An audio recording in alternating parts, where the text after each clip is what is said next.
Hello, ladies and gentlemen, and welcome to the Tekken 7 Open Series monthly finals, where 30 of Europeans' best players have been doing battle here. Now we're about to get into the top 8. My name is Ryan Hart, and I'm joined by the Horang expressionist himself, Kwis. How are you today, sir? I like that one, the expressionist. I haven't heard that one before. Ryan, how are you doing today? We are here. This is the finals. We'll have a stacked top 8 bracket coming at you guys. People have been working hard to get here. And, oof, Ryan, we got a bit of a day ahead of us. How are you feeling? I'm geared up and ready for it, man. I mean, these guys have been grinding hard as well, having these close encounters all day long. And I'm just so happy that we're going to get to talk about and kind of commentate all their matches to whittle down this top 8 to just one. Yeah, it's just one, you know. But if you guys ever want to get involved in these kinds of events, PlayStation and Sony are running so many things. You can take part at compete.playstation.com. Go over to that website, sign up, get involved, because the more people that participate, you know, you guys maybe one day will be commentating one of your games, and that's what everyone wants, to have their games commentated by Kwis and Ryan Hart. That's the prize, right? That's everyone in Europe wants that, right? Indeed it is. And, you know, Sony have been gracious and kind enough to add 3 more tournaments to their running lineup. So Tekken 7, what we're doing today, is one of them. They also got Guilty Gear Strive, okay, which is new to the FGC pool of games. They've also got Auto Chess as well in the lineup of games over there on compete.playstation.com. So check them all out. Tournaments running left, right, and center, and there's prize money to be won as well. And Ryan, I know you're more than just a Tekken guy. Like, you're over there with Street Fighter as well. Have you been playing any Guilty Gear Strive? Like, have you been taking a look at it? Like, how do you feel about that? I've been taking a look at it. It looks really good. I was a part of the tutorial thing that happened a few months back, and you know, it looked a very, very in-depth game. You know, like with the tutorial and everything. How you can get into the game is really, really easy. So I definitely think people should, you know, get involved and take part in these Sony tournaments for Guilty Gear Strive. It's a really, really good game. But yeah, with that said, let's check out the prize pool. What is up for grabs here? Let's take a closer look. We do know that there is some cash on the line, but how much cash? Take a look at that. This is what everyone is fighting for right now. Like, I like as well that, like, Sony's like, you know, we're going to give you some money, but also we want you to give some of that money back to us. So here's a PSN card. So then you can also, you know what I mean? But it's like, you know, whole top 8 will be going away with something here today. You know, you get 5th to 8th, you know, you get a $10 PSN card. And the more you win, when you get that 4th place, that's when the real money gets involved. Nice, $50 there, $100 for 3rd place, $150 for 2nd, and $200 for 1st place, with an additional 100 PSN card credits. So, you know, that's a few games I think you can get for that as well. So like there's an extra bit of value. Like, yeah, you get the money, but also, you know, you can spend the rest on it. You have to spend the rest on the games. PSN card. You know? That's nice as well. You know, most games these days do have DLC, do have add-on things that you want to buy, season passes, DLC costumes, and whatever. So having those extra PSN cards, you know, can get you access to stuff like that. I think it's really cool. I mean, just think about that as well. Like, top 8 get a payout, which is not common in tournaments, is it? I mean, right, Kwis? You know, top 8. I mean, top 3, okay, maybe top 4, but the whole of top 8 get something. That's quite yeah. I mean, top 4 is normally like the stopping point. You get to like larger events like this. So with a more community focused event here, like the PlayStation Open Series that Sony are doing for us, this is the finals here in July.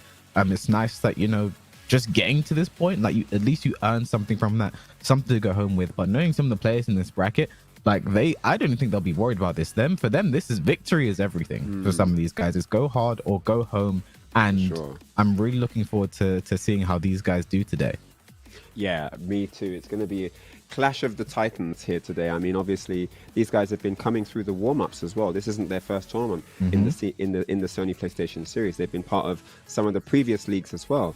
And yeah, while we're here, check out the link on your screen right now, compete.playstation.com. Do sign up and get involved in all the action that Sony are offering. And I have to say, big shouts to Sony, because here I am in 2021 commentating a Sony PlayStation Tekken tournament. And I actually remember being a part of a Sony PlayStation Tekken tournament in 1999. And that's 22 years ago. So that just shows you how long Sony have been contributing and giving back to the Tekken community. I was just barely born there, you know. That's a few years after my birth. So, you know, that's so, definitely a bit before my time. What's ahead of my time is the brackets, which you guys will be shown here right now. And you're going to see a bunch of familiar... If you've been paying attention to these PlayStation tournaments, you know, you're going to be seeing a bunch of names here. You know, here we have, you know, DBP, K-Top. You know, those guys were both huge names. Relinquish as well in the EVO warm-up finals that we ran not too long ago. So it's nice to see them back, but also some fresh names there, Ryan. Indeed. I mean, interesting. Not not interesting. Obviously, K-Top was expected to be here in this top 8, but interesting that his brother didn't make it. I'm not sure what happened there. Must have been some close games. But yeah, Lee Sandro, kicking him out the tournament, had an amazing set, no doubt, going up against Ryuji 9712, who I'm less familiar with, as well as Isaac Frias too. So yeah, some definitely some unfamiliar names, at least on my part here in this bracket. Me too. Some names I've not seen before, but it's nice to see those familiar names as well. But what's quite interesting is that for the top name there, Just Dragon, that is a name that, you know, throughout the European teams, you might not know about, a name I haven't heard of, but I'm hearing he actually beat Gunny to get to this spot he's in right now. And if you're familiar with European Tekken, I think around the world at this point, you know who Gunny is. You know, he is one of Europe's shining stars. He was able to beat top players like Jimmy J Tran in sets that were not close. I have to be honest. He's beating players like Speed Kicks. He's beating top European names. And, you know, for someone like Just Dragon to come in and take someone like that out, he is definitely a name I'm going to be looking forward to. But the guy who's going to be scary for most people here is the EVO warm-up champion, and that's DBP. Interestingly enough, because obviously we haven't seen any of them play today because none of the earlier matches were streamed. So we're getting everything fresh, hot off the press right now when this top 8 begins, right? But it's really cool because we've got some amazing results. So we know that people are performing. Who's this guy that beat Gunny out of nowhere? You know, what's he doing? What's his character of choice? How is he performing? So there's a lot to look forward to in this top 8. Yeah, 110%. Like, this is going to be quite a show we have right now. But as you see right here, this is also the other things we do have running. You see today we have yesterday we had Call of Duty Black Ops Cold War that ran EU monthly and NA monthly finals, and today we will have the EU monthly finals. That's what you're watching right now. Then later on today there will be the NA monthly finals, and then tomorrow heading over to some Guilty Gear Strive action. So not just European action, also some North American action, you know, that we got that we will be seeing you guys through. Exactly. I mean, if you guys don't get enough Tekken from this EU round, there is the NA one coming up later after this one, as K-West mentioned. So yeah, lots to come. Amazing stuff. No matter what your game or genre of choice, there's something for you here in the Sony PlayStation monthly tournament. So yeah, I'm really, really excited. I mean, NA as well, a different style of Tekken. Me and K-West, we talked about styles of Tekken. Of course, the EU represent their style of Tekken, and of course, NA have their own version of their approach to the game. So yeah, it's really, really cool to have these different things to work with, just these different, I don't know, approaches and mentalities. I'd like to add, you know, just why do you approach the game like that? Why is this how you enjoy using that character? And the variety that you can bring together just makes Tekken an amazing game.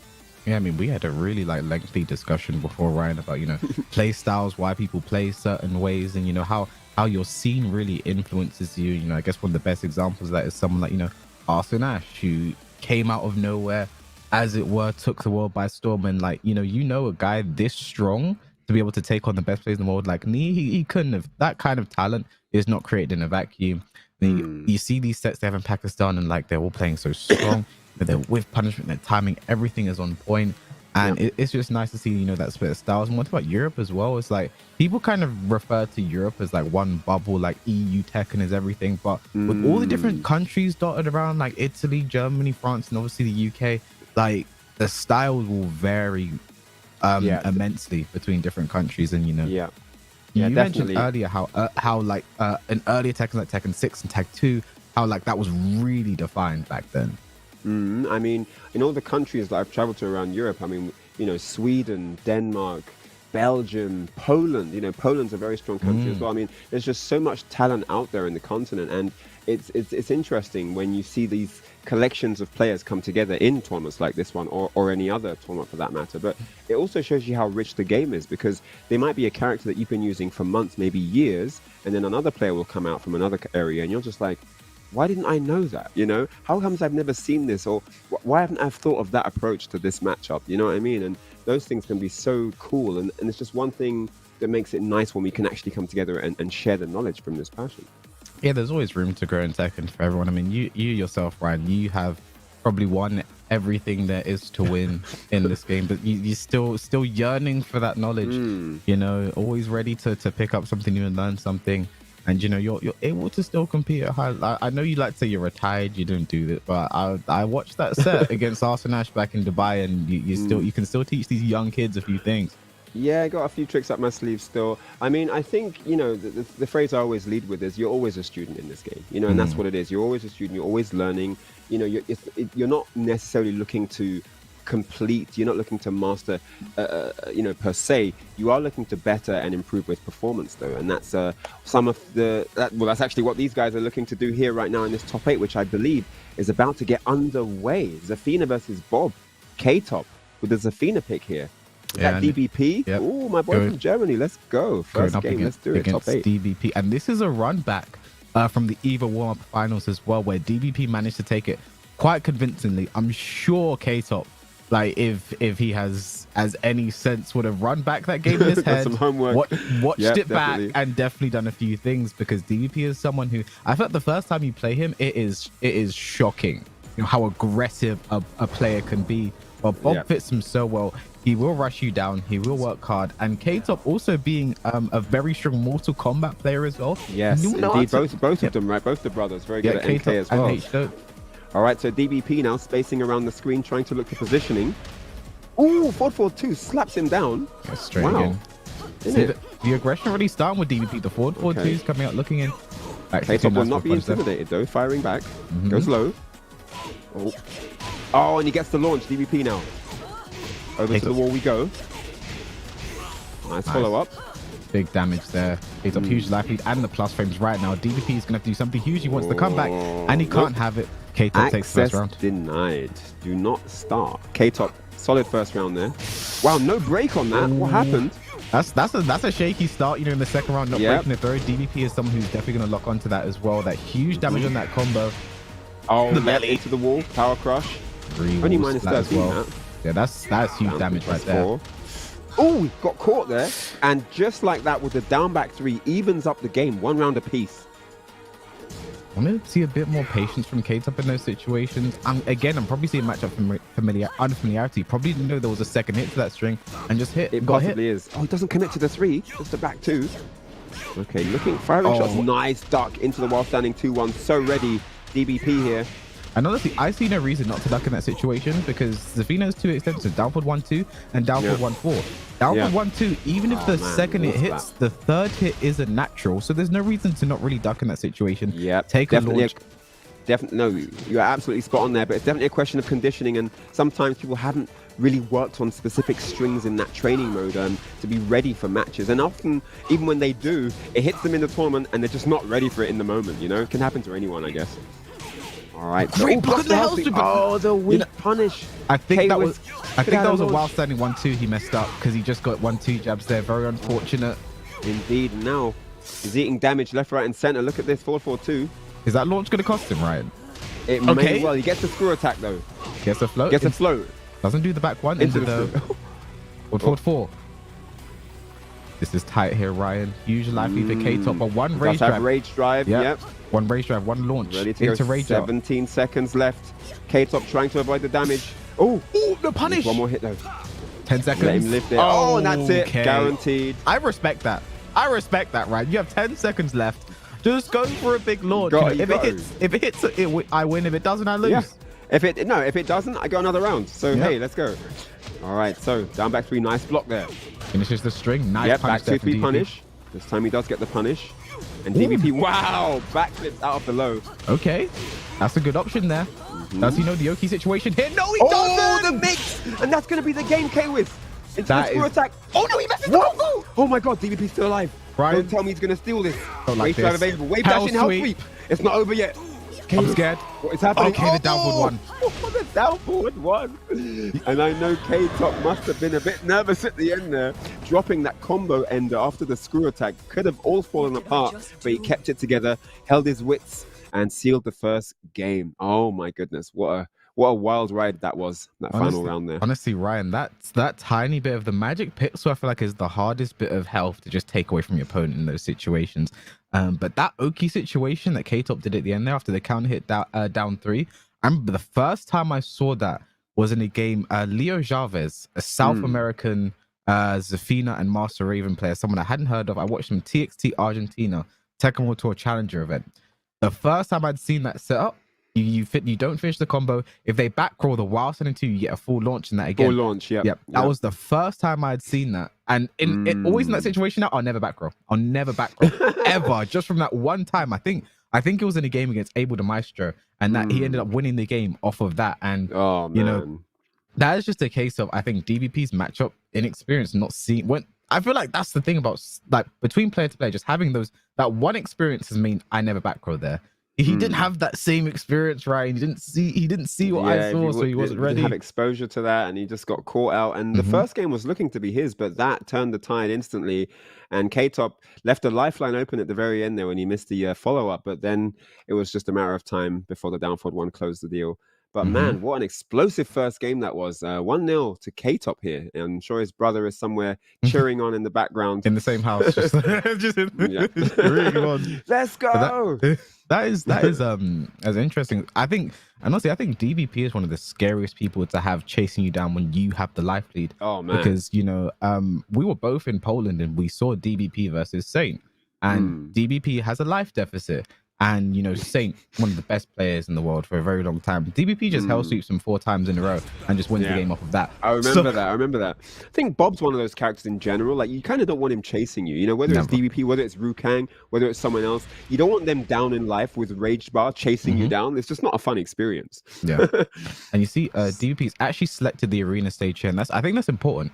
Because the thing about the Devil's Pit stage is the final stage is an infinite. Where the character like Zafina with such strong movement and evasion, that helps her out infinitely. Definitely. No pun intended, right? But yeah, no, arena stage definitely one for Bob. I've noticed DVP opt for the arena stage in a lot of tournaments, especially when he's down. So this is clearly his comfort zone, his stomping ground. Let's see how he can use it here in game 2. And unlike the EVO Warm-Up Finals, this is only a first to 2, a best of 3 here, Ryan. So DVP is going to need this game to stay out of the lower bracket. It's going to be all about this game, though. It's a best of 3. Everything has to happen right now. DVP. His second game, there's the belly blast. Down 3 counter hit again. Very similar situation. He's not going to do it again, surely. He doesn't even hit this time. He stayed down though. He wasn't tech rolling for anyone that time. Traumatized from that last time. Right, 3. Looking for the launch for down 4-2. Ooh.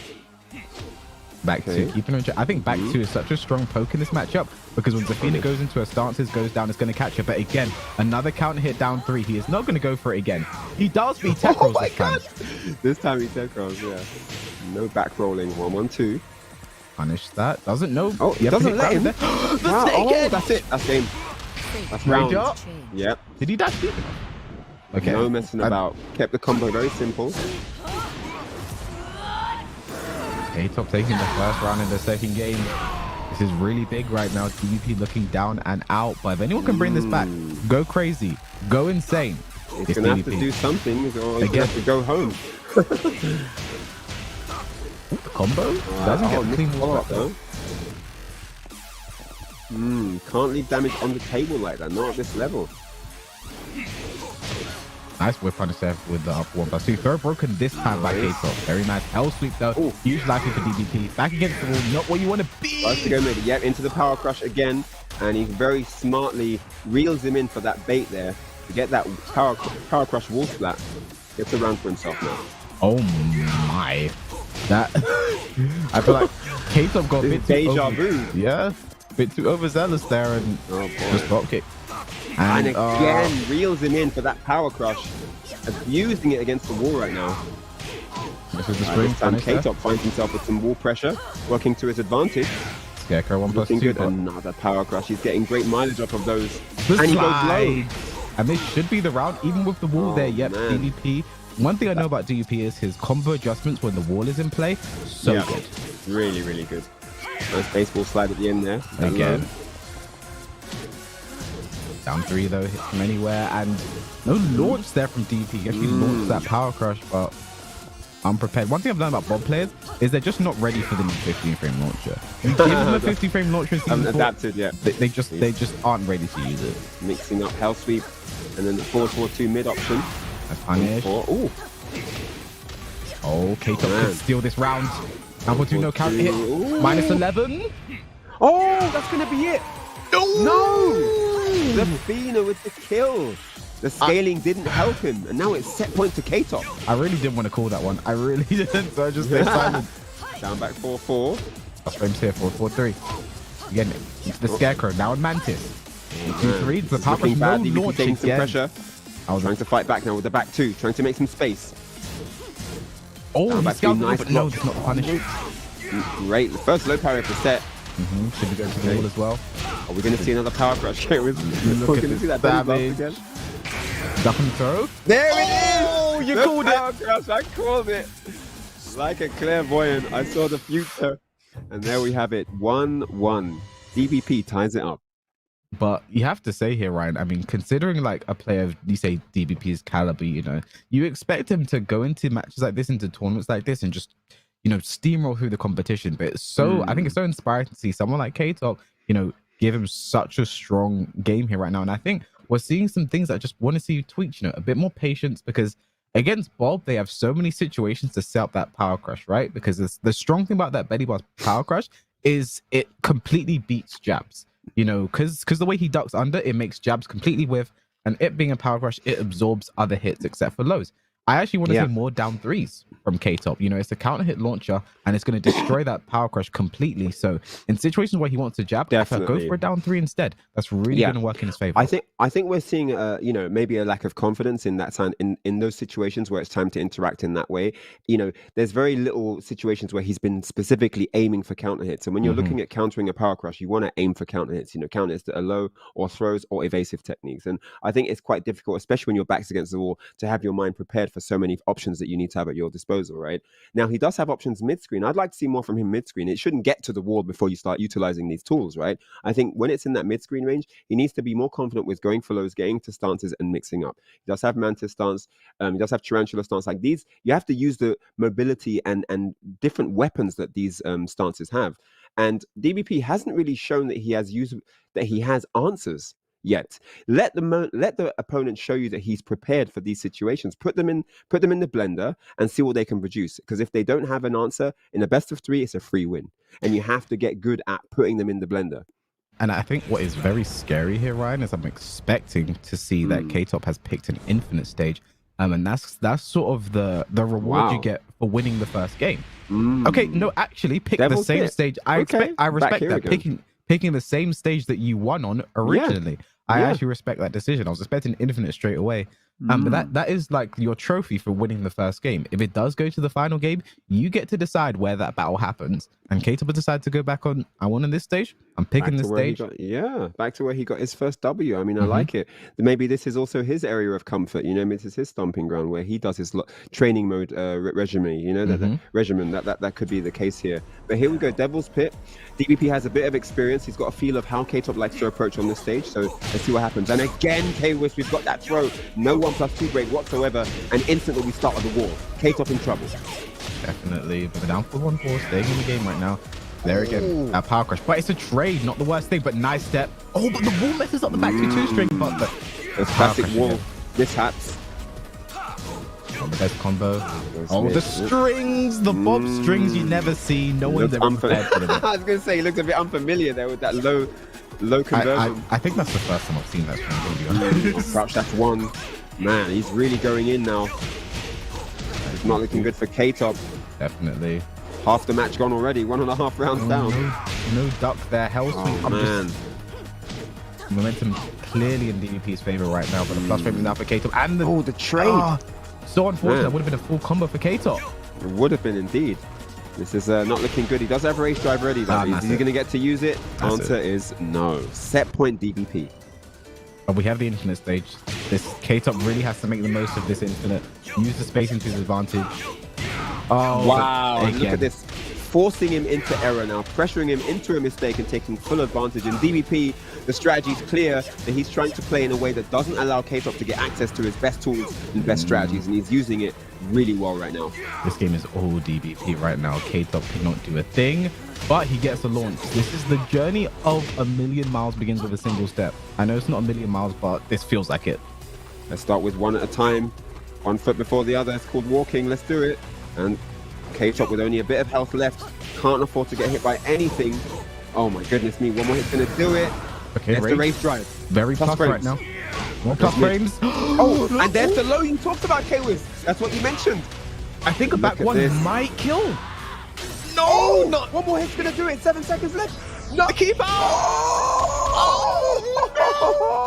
Speed and wait. The double KO. My goodness me! What a climax! The The double KO. I mean, you won, but you didn't really lose either. Oh, it's just too much. It's too much. Oh, DBP is going to be happy with that trade all day, every day. He'll take that. 2 games to 1. DBP takes it. What a close final round that was. Started out bleak, but K-Top brought it all the way back just down to a pixel for both players. And unfortunately, draw games, man. It hurts, but you know, I feel like DBP he looked so strong in those final 2 games, especially that final game. You know, everything was going in his way. He really turned up the heat in that last game. That's for sure. So K-Top can't really have complaints for just letting himself get rolled. And you know, there's still the lower bracket. K-Top will still be able to compete down there. And you know, if anything, watching him in the Evo warm-up finals means that this is someone I have confidence in to be able to do well, do strong. But you know, DBP, we expected, you know, this kind of performance from him, and he didn't disappoint. He'll move on to the winners semi-final. Yeah, I'm pretty sure it was one of the illuminated names in the bracket when people saw the lineup, you know, initially, right? Just to bear in mind, the tournament was single elim, but from top 8, it's double elim. So all the people that you see losing this first round matches are still in the tournament. They're not out like the ones before. Let's head over to the bracket and have a look at the standings so far. Of course, DBP there going up 2-1 will move forward in the winners bracket, moving into winners semi-final. There he is alone, waiting for the opponent of Relinquished and I believe Guni. Yes. So a little update on the bracket. So it looks like Guni actually did win over Just Dragon. So that's kind of the way we expected that to go out. And yeah, I think the prospect of a winners semi-final of Guni versus DBP is, I feel like that's a game and a half right there. That is a Tekken World Tour Masters event grand final. It really is. You know, level. Both of those two have huge names under their belt. You know, DBP taking out players like Saint, best in Germany, Seffi Black. You know, Gurney taking out the best in the world. You know, players like Jimmy J. Tran and Speed. 9 straight rounds, by the way. Yes, 9 straight rounds. Did you commentate that game? I was actually commentating that. I couldn't believe my eyes because Jimmy J. Tran is such a strong player. Not even just at Tekken, just all different fighting games. He's so good, and you know, to have it come down to a match where you're playing in a best of 5 set, and then I think Jimmy J. Tran won a round or a game. But then once Guni got going, it was literally just 9 straight rounds, just sort of steamrolled him. So, I think it was Guni tried Gisa first. Yeah, that was it. Yeah. So exactly. And then so then Jimmy took that game quite easily, and then he went straight to Jack, and then it was just 9 straight, which was just crazy, right? Especially as the US has Anakin, who's a very, very strong Jack player, but of course different styles, you know, very different styles. So yeah, guys, if you want to get involved, sign up. Compete.playstation.com, be a part of the tournaments. The open monthly series is continuing, and there are 3 new games added: Tekken 7, Guilty Gear Strive, and Auto Chess. Definitely jump on and get involved. The thing is here as well, we talk about Guni. I think one thing that we have to measure our expectations for is Guni is someone who doesn't like to use Jack online. You know, that Jack is probably his strongest character, the one everyone knows him for, but if we do see him today, there's a potential he doesn't pick Jack at all. He likes to play other characters. He'll play Paul. He'll play Paul, Gigas. I've seen him use a huge variety of characters that is not Jack. I think most recently he competed in ICFC using Nina. Most recently. Oh wow! Yeah. Okay. Turned up using the Nina. So it is. We could see any character from at this point. And he'll be going up against Relinquished. And if you paid attention to the EVO warm-up finals, those of you at home, Relinquished is the name we did see from the UK, repping the Armor King and Heihachi, the JDCR team. You know, the JDCR tag team between the Armor King and the Heihachi, very young player from the UK. And he is someone who, you know, I'm not biased, but like the UK player, you know, completely unbiased commentary, guys. Completely unbiased commentary. UK. Just I'm not rooting for him, but I just hope he does well. You know, I feel like that's fair. You're not cheering for him, but you don't mind if he wins either, right? Yeah, you know, I might cheer here and there, but it's just a reflex. I can't help it. But yeah, going up against one of the best in France in Guni, that's a tall task at best. I feel like Armor King and Heihachi players are these are these tech guys, you know. I feel like if you main Armor King or you're someone who likes technical, you want to get stuck into a really technical character. Do you know what I mean? They're not simple pick up and play characters. Both of them are the same for that, right? You know, you have to learn very intricate things. You have to learn naughty rolls. You have to learn really unique execution movement, and so yeah, it's a really interesting combination. I've always thought that team was pretty cool in Tekken Tag 2 as well. And honestly, seeing him play at the EVO warm-up finals, he was putting out the crazy stuff. You know, the wall tech, some combos I had never seen before. You know, I feel like Tekken 7 is kind of an old game at this point. When you're doing things that I still haven't seen yet, that's something that means you're a player I want to keep my eye on. Definitely. I hope to see a lot of Relinquish today. I think when I heard Heihachi and Armor King, that also made me think of legendary Mihawk. He's also a Heihachi player that also has a very good Armor King as well, right? So yeah, I don't know what the attraction is with these. You know, people that like one usually like the other as well. It's the Tag 2 JDCR team that always play Armor King Heihachi, right? Yeah, it probably is. You know, probably is. But yeah, Mihawk is definitely someone I think is a bit of a blueprint if you want to look at for how to sort of play those characters. He's someone who's also been having some big performances as well recently. So maybe Relinquish is a Mihawk fan, who knows? But definitely someone, if you want to watch and learn those kind of characters, someone I would definitely keep my eye on is legendary Mihawk. But yes, you know, today we go watch Relinquished, and he is a very I feel like Armor King in general is a very entertaining character. When you see him from the moment he does one of his intros to his new Tekken 7 redesign, he is definitely someone that, you know, that the moment he's on the screen, people take notice when Armor King is on the screen. Definitely. I mean, he could actually just invite legendary Mihawk to his house and have him like play. You know, could also happen. No. Relinquish will try and get the W fair and square, indeed, and especially with those two characters, you know, it's an honest player. So yeah, I mean, I think Armor King's had an interesting road. You know, he started out with people saying, "Oh, he's not that good." You know, Armor King's not that good. You can launch his sidestep 2. It's not strong. You can just blame him out. He doesn't have anything effective. He doesn't have good lows.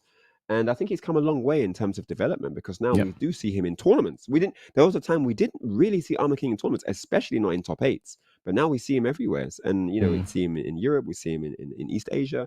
So I do really enjoy his character development. I mean, Armor King suffered from, I remember talking to Dinosaur specifically about Armor King a while ago. And for those who don't know, Dinosaur is a wealth of knowledge around the UK, and someone that I've learned a lot from and helped me become the player and commentator I am today. I remember speaking to him about Armor King. What he said about the character is the reason why he quote unquote sucks now is because back in Tag 2, what made him so good were his generic tools: strong down forward 1, strong down forward 4, strong pokes. But when you come to Tekken 7, so many characters have those strong tools now. You know, it doesn't make exactly. And so it's a case of like, he's kind of redundant. Like, why play Armor King when you can play Steve, who also has a good down forward one? Has all those things and all loads of other stuff as well, including unblockables. And it's true. I think it's an acquired taste. I think people that pick up Armor King today, it's definitely more of an acquired taste. Like, they're just fans of the character or the style, or, you know, or it's an old pastime from Tekken Tag or one of the earlier Tekken games. But I do, with that said, though, still think that he is a viable character, especially as Tekken 7 can be a very volatile game. When you look at what can happen with the impact of having a Rage Drive or, you know, Rage Art, looking at different wall carries, what you can do at the wall. Armor King doesn't have a bad wall game, you know? So I think that he's still effective, even though his prowess of tools is not as strong as it could be, you know, because everyone else has kind of, you know, I don't know, been built up to have a similar toolkit than to what he has. But yeah, I think he's still a very viable character, and also character knowledge is so powerful. If the player doesn't know your character, you can win for free. So there's lots of things, and with 40 plus characters, it's almost possible to know everybody, unless you're one of those, unless you're in that 1% of players that do. Yeah, but we did all that talk of Armor King and Relinquish, but we're actually finding out our next team is actually going to be Grey King versus Isaac Freeass instead. Oh, okay. And with the we got Far with the Farkumram and Brian Fury. All right, let's see. This is going to be good. Battle of the Kickboxers. Yeah, this is interesting as well, because these are two names I have not heard of going into the tournament. And also they weren't, I didn't find much in them when I was researching, also going through the Evil Womp as well. So this is completely new. And I think this is also an interesting game, because one thing people said about Falcon Ram when he first came out is he's just kind of an easy Brian. You know, he has the same 3+4, if not better. Oh, insane 3+4. Probably best in the game. He has a better setup. His taunts, you know, at the wall, he's unblockable. Oh, back one. Yeah. Wait a second. What is going on? Is he going to let him play? Grey King. Okay, nice combo there. Wow. For a second, I didn't know if we were going to see Isaac Freeass press a button. I like that. Also strong. Now here we go. Facts War Game is so strong. Gets all this is gonna wall splat as well. Nice combo. Nicely evened up the life and even taking the lead, looking to take the round now, pressuring him against the wall, breaking in trouble. Goes for the rage drive, but no dice. And that down forward one is such a troublesome move because you know that guy's down forward one and standing 3. Both 13 frame mids. So the moment you block them, you're in a mix-up. So Alright, looking for the opening here. 3+4. Oh, goes for the orbital, but it gets whiff punished. Now back 4 plus frames here. There it is. Finishes the string. Yep, back 1. Looking for the 1+2. Doesn't step after that though. Oh, trying to find the whiff punish. And he's eating all kinds of pressure against the wall here. Isaac Frias looking to double his lead. That's race now. He went for the taunt, and I like that reaction there from Isaac. Just straight away, I'm just going to jab you. I'm not going to let you get your taunt. Straight away, they're very smart. Very smart indeed. All right, so after that explosive start, Isaac Frias has just literally taken over here. I am commandeering this vehicle, sir. All right, back from the plus frames. Finishes the string. Gonna get a combo. Should be going to the buttons. All right, back 1. Doesn't finish it down one time. Magic account. No! You have to delay that last hit. He's falling apart here. Oh, that was sweet. Getting schmicked. Back 1 plus frames. Shades of Misery though. What's the Oki? Yeah. Oh no! Get the pickup. Rage available. And he stops the rage drive. He needed to get that out of the way. Finally gets around now. One thing I'm noticing though, and I don't know if Isaac is going to catch on to it, nice duck and punish there, is whenever Isaac does standing 3-1, breaking will always do a down jab straight after every single time. And if Isaac, there it is again, if Isaac catches on to that, could be big. Of course, the Boran player understands when players want to do down 1. I like that. I like that. I see that. I see that. All right, so pressure against the wall now. Isaac Frias. Oh, the hatchet. Nice duck, but no punish in time. A bit slow on the last standing 1. All right, let it rip. Punch. Like he just wants to do another back 4 just to end this. But the slash kick instead. That will end it. Slash kick. 2-2. He ties up, breaking, bringing it back. The down 1 interrupt. It's starting to hurt here. But there's a launch. Side step core. We are going to the wall. Messes up the combo. On early. Oh man, look at this onslaught. That's a break. Oh, but 3+4. This isn't going to be it, but it's going to be close. The down forward once, and then the down four ends it with a perfect. Range on that. That's such a strong start there from Isaac, and the perfect as well. Crazy game there. Well, people say so Ryan, you're gonna know this, right? Like people say we call the perfect 7 golden letters. Well, apparently, well, I think like Starstream and Cobra Commander back, they used to, it was actually 7 yellow letters. Like describing the color of the number of letters came from Tekken Tag 1. And in Tekken Tag 1, the letters were actually yellow. It's only from Tekken 5, I think, onwards, when the letters had a darker tint, which was gearing towards more of a goldish color. But originally the phrase was 7 yellow letters. That was the original phrase from Tekken Tag 1 times. But yeah, now it's like become 7 golden, and people use it on different games and all that. But yeah, it started in a very small arcade in London, and with a few guys shouting 7 yellow letters, and yeah, that's where it all began. See, that's the thing. So I remember a while ago speaking to Cobra Commander. He was like, you know, it was actually 7 yellow letters, blood. It was actually like back in my day. But yeah, that was a great start there from Isaac. I think what we're not seeing enough from Grey King is I feel like he's not ready for Falcon Rum. You know, he's it does look like that, yeah. Because what you'll notice is Falcon Rum doesn't get to do much, and then you'll see like once he starts getting going, there's almost no defense. And even when something is accurately predicted, like he ducked the high, not ready for the punish, you know, that could have been while standing 1, that could have been Fisherman Slam, that could have been lots of things into big damage, but he just wasn't prepared. And I just think that, yeah, like you say, another indication of the lack of knowledge in the matchup is that he's attempting to rush him down really quickly. Like we saw in the opening of the set where he just went in, guns blazing, tried to not even let him press a button, right? But then once that got flipped around, then it was really, really uphill. So yeah, it can be a question of, you know, the game has a lot of characters, man. It's hard to be ready for everyone. It really is. Even if you're an avid player that plays every day, it's just a very, very difficult mission. I've always said, though, I feel like when it came to like Falcon Rum and Leroy, because they were such terrors when they came out, you can only blame yourself if you don't know the matchup. Like, everyone needed to know how to deal with these characters. Yeah. They were everywhere. Everyone was playing them. You're not Leroy. going to avoid them. You have to learn how to deal with these characters. And if Grey King loses this, only got himself to blame. Very true. Very true. Cannot deny any of that. Yeah, smart words. I mean, you know, you don't know who you're going to come up against, so you try and learn everyone. You know, that's the answer to that. You try and learn as many matchups as possible. Obviously, only going to get so far, but with each tournament, hopefully, you've learned something that you didn't know the last tournament, and that's the idea. Here we go now. We're going to the Forgotten Realm stage. Grey King not electing to pick a stage. Then random's like doing the work for him. So. 4-3. Ooh. Oh, Went that for the is jet the punish. upper. Just late. That was actually the right punish, though. It's such a shame. I mean, that's what you said earlier, right? Like, it's just late on the punishes. I think he should just opt for while standing 3 if he's not confident on the while standing 1 timing. It is a bit slower. Oh man, he's getting chipped away here. Chipping away at that tree. Big back 1, not the best punish there. There's minus 15, but we saw earlier his punishment is not on point right now. Trying to find damage elsewhere though. Oh man, these big lows coming in. That's down jab there to Return interrupt. to favor.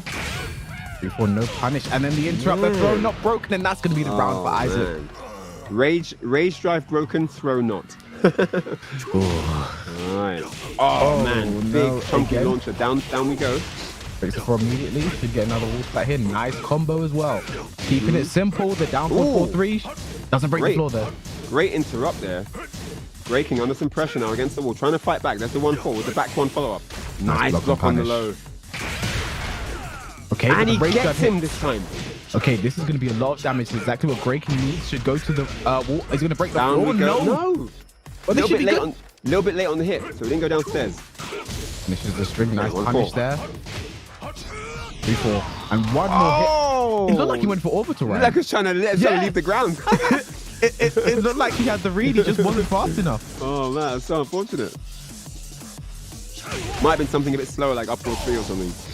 All right, so potential final round here for Isaac Frias. Looking to take it 2-0, unless Grey King can stop him. 3-4, down 4. Everything working right now. Everything hitting, all the lows hitting. Great sidestep. Nice. Finally gets the while standing 1 punish. Should go to the wall. Is he going to break the floor? He breaks it before the wall. Northern cross? No. Oh, the jet upper. That's it. It's looking like Grey King's round right now. 3-4 finishes the string. One more hit. Oh no! That's K-Wiz. There was no break on the throw. You know what's interesting as well there, Ryan, is that 1-4 he did to punish the while standing 3-4, his double knees. That was actually recently nerfed. And before the nerf, that would have actually wall splat in that situation, and it would have been Isaac's round anyway. So yeah, that was just that was a bit of a tear there from Isaac. Definitely Grey King. He definitely had that round, and I feel like Grey King had been fighting so hard to just try and get a round going, because you know, once you get a round, and you can start building back, get momentum on your side. But it was all in his grasp, and then that one last throw just shut him down, and it took a chunk as well. Did you see the damage of that last hit? Took a chunk. So yeah, really unfortunate. But shout outs to Isaac Frias. Definitely came prepared, brought the aggression. You know, he brought the momentum, and he was hitting hard. And I think that the strategy was good too. And I think you could see with the certain strings that he was using that he knew that you know, Grey King didn't really have a clean window into all of the things in Falcon Ram's arsenal. But let's jump into the bracket and have a look at where we are now in the standings. Yep, there we go. So Bob and Falcon Ram into that winners semi, position. And then look at this as well. So we still have that Goonie game waiting, and someone who I'll be excited to see actually is Lisandro. Exactly. Yeah. Another player from the UK, and someone who has very recently been doing a lot of damage in online ICFC tournaments as well, has some big wins over there. Let's see if we can continue that momentum right here. Yeah, this is where it all comes to. You know, I mean, you know, I think having tournaments come more often, you know, allows you to really exercise your tournament brain, because there's regular casual brain and there's tournament brain, two different things. You know, people come into a tournament and suddenly forget all their punishes, they forget all their launches, they forget all their combos, they forget all their round enders, you know, because the pressure is different. So it's great that these players are getting more opportunities thanks to Sony to come into these tournaments that are open and be part of. And you have to remember, these guys have actually been in a tournament before this to just qualify for this, you know. Getting to that top 16 slot allowed them positioning in this Open Series monthly final. So there's something on the line where people want to do better than the other players, you know, not just a regular tournament, but hey, I'm the best out of the guys that qualified, you know, it's me. So yeah, this is really going to be cool. Lisandro, man, making some moves here. Remember, everyone, this here right here is the PlayStation Open Series final for July. The best players have been competing over on Sony. You guys can also sign up and get involved at compete.playstation.com. Maybe one day you'll be here on the big stage. These players have been working hard. We're in the final top 8 bracket right now. We've had our first 2 games, only 2 games left in the winners quarterfinal. And you know, I can't call the way these games are going to go. I have a sliver of a feeling how things are going to go, but you know, you can never be too sure with the way these things go.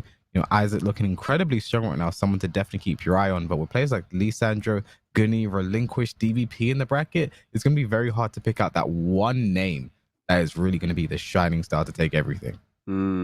Yeah, definitely. I mean, I'm starting to get an idea of what to expect, but obviously we need to see the other matches from this first round of top 8, and then we'll have I don't know, a bigger insight into what is potentially to come here in this top 8. But yeah, looking really good so far. Very fast paced.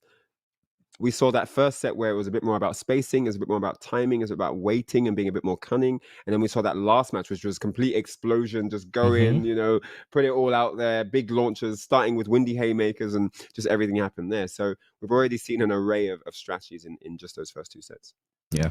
And I think, you know, that last game really just demonstrated how important just the matchup knowledge is. You know, you've got to know how to deal with certain characters, a wide variety of characters, because you know, when someone like Falcon Ram is coming at you full steam ahead, you need to know which way you're supposed to move, when to duck, when not to duck. I feel like that's something people sort of gloss over when learning to deal with characters. So it's important that you focus on these things, or else you can get run over a bit crazy like that. Yeah, especially in a best of 3, you don't have a long time to adapt. You know, even if you do know the matchup, there's things that your opponent might do that give you something to think about. So you need to give yourself space to think. And one of the best ways of creating space in a short set is by having more knowledge. And next up, we have the guy that we talked a lot about earlier. You know, both of them as well, Relinquished and Gunny. Gunny is probably, you know, a favorite to do well here. Gigas, though. The Gigas pick. I said it. He doesn't like to play Jack online. He's not a fan of it. And it looks like Gigas is the option for today. Let's see how he does against Relinquished playing the Armor King instead of Heihachi. Straight away, go for multi-throw. Straight away. Get off me. What? Oh, no, does it again. Does it again. Robots. Different option this time. I like it. Breaks the leg. It gets some nuts and bolts out of that robot. Ooh, on the floor. Nice.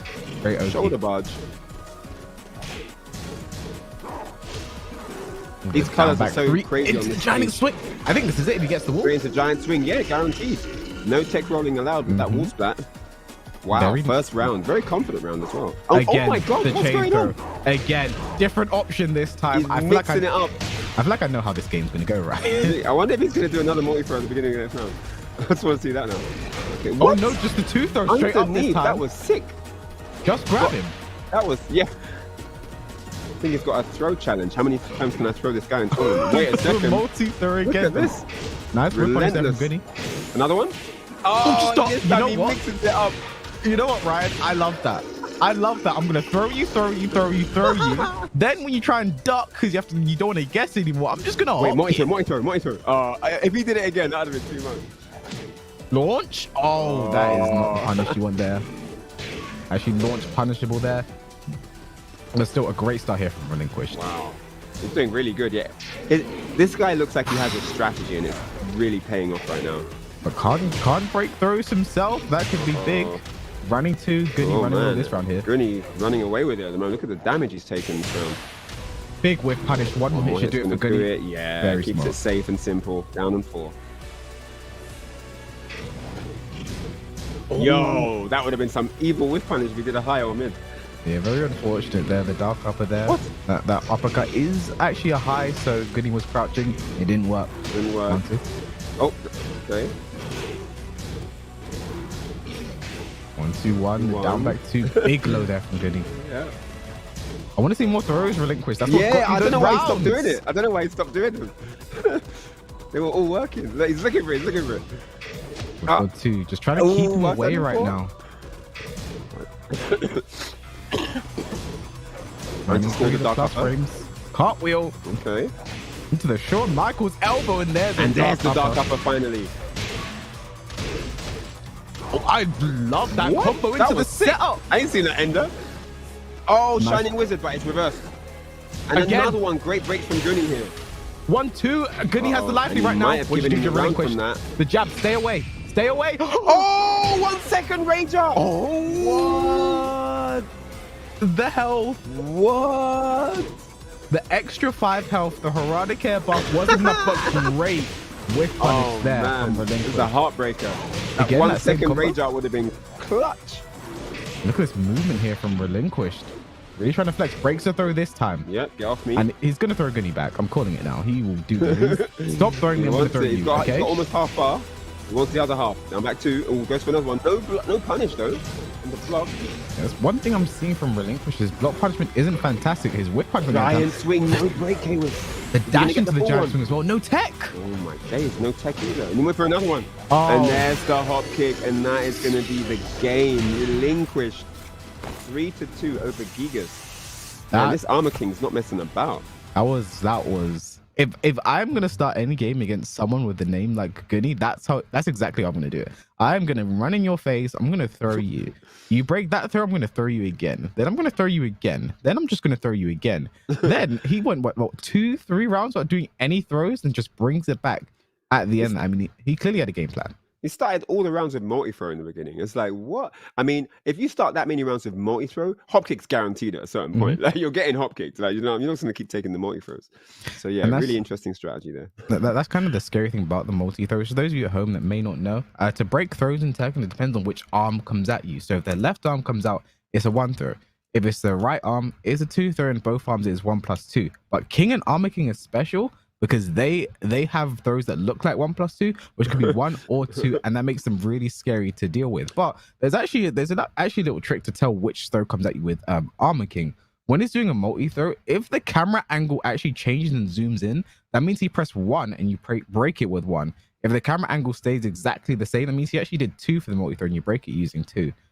So that's just a little trick for you guys there to learn how to. I mean, you can't react to it, but that's just, you just know which one they did at the end, so you know you didn't get robbed with a break. Exactly. And the thing is also not to let your opponent get into a comfortable position where they feel they can just do that on you flexibly. Like, make it difficult. Throw out mids, throw out moves that give you space to get away, sidestep, or to counter their move. Because obviously, if you see that crouch dash motion and you have time to do a hop kick or something that launches, you will beat the throw if you're quick enough. So it's really important to be prepared for when you play King, Armor King, even Nina, or any character that has multi-throws. So yeah, always a good one to watch out for. Yeah, and that's so. Listen, if I'm Goonie right now, my first thought would be, I need to stuff this guy. I think Goonie, one thing, more jabs. I think Gigas' jab range is so good, it can really just keep Armor King away and not let him get into that position. He'll just stay away from me with those jabs. But Goonie goes for a character change, is straight to the pool. Straight to the pool. Phoenix, okay. And maybe you heard me about the hop kick. Maybe you heard me. Yeah. I definitely agree with this decision as well. Paul, a very explosive character, great damage. One thing's interesting is Paul's death. This is a bit interesting because there are some characters that can't really launch it, can't punch it properly. Armor King has a consistent punish on Paul's death fist with a forward 1+4 shoulder that's going to hit 90% of the time. It's got crazy range, good damage. It gets the knockdown, and he runs in Feroki. So yeah, Paul has to be aware of that when he's going for death fist and stuff. So really good option. The shoulder punishes Brian's 3+4, like one of the only moves on the entire roster that does that. Oh my god, right, forget that. Backdash, dark upper to open the game. Very, very confident start here from Relinquished. No duck and what, that'd be nice use of the parry. Should change his name from Relinquished to Relentless, man. Look at this. He's mad. All right. Sidestep 3, yep. That's guaranteed. Back on 2. That's +4. Nice. Another instant splash. Yeah, great round from Goonie. Opening strong here in game 2. Already looking a lot better than that last game. Tries to open up straight away with a death fist. We heard him speak. Nice pop, but no punish there from Goonie. Oh, okay, into the multi-throw. Yes, right. Oh, and he got him. Neck break. There's no break. Oh, there it is. What a trade. Trade launches. We are in Wall Street. Yep, look at that damage. Oh, big whiff from the down 4-2. The dash into giant swing. That is not easy to do for those. Oh, wow. It should be the round. Yep, shoulder. There it is. The stomp as down well. For the count. Listen, saying stay down. Went for the people double though, or in the back, and yep, Goonie knows exactly what to do in that situation. I'm willing to relinquish health bar, just disappear a little bit. Look at this. This very, very confident, much more confident approach here from Goonie in this second game with Paul. The clothesline now. The whip punishment so on point right now. Great timing there from Relinquish, punishing the down 4-2. Again, the And dash there's a giant into swing, giant no swing. The dash another again. one. This time he gets the break. Goonie doesn't want to get thrown. No punish on the whip hop kick there. Okay, just hop kicking now. Okay. Oh, the giant there's swing no break, straight and away. it's not going to matter. Oh my goodness me. This guy doesn't care. And this is set He point doesn't right. care, Oh Caleb. my He doesn't goodness, care. Ryan. Paul Phoenix must be dizzy after all of this spinning around. Oh my! Relinquish is The theatrics are here.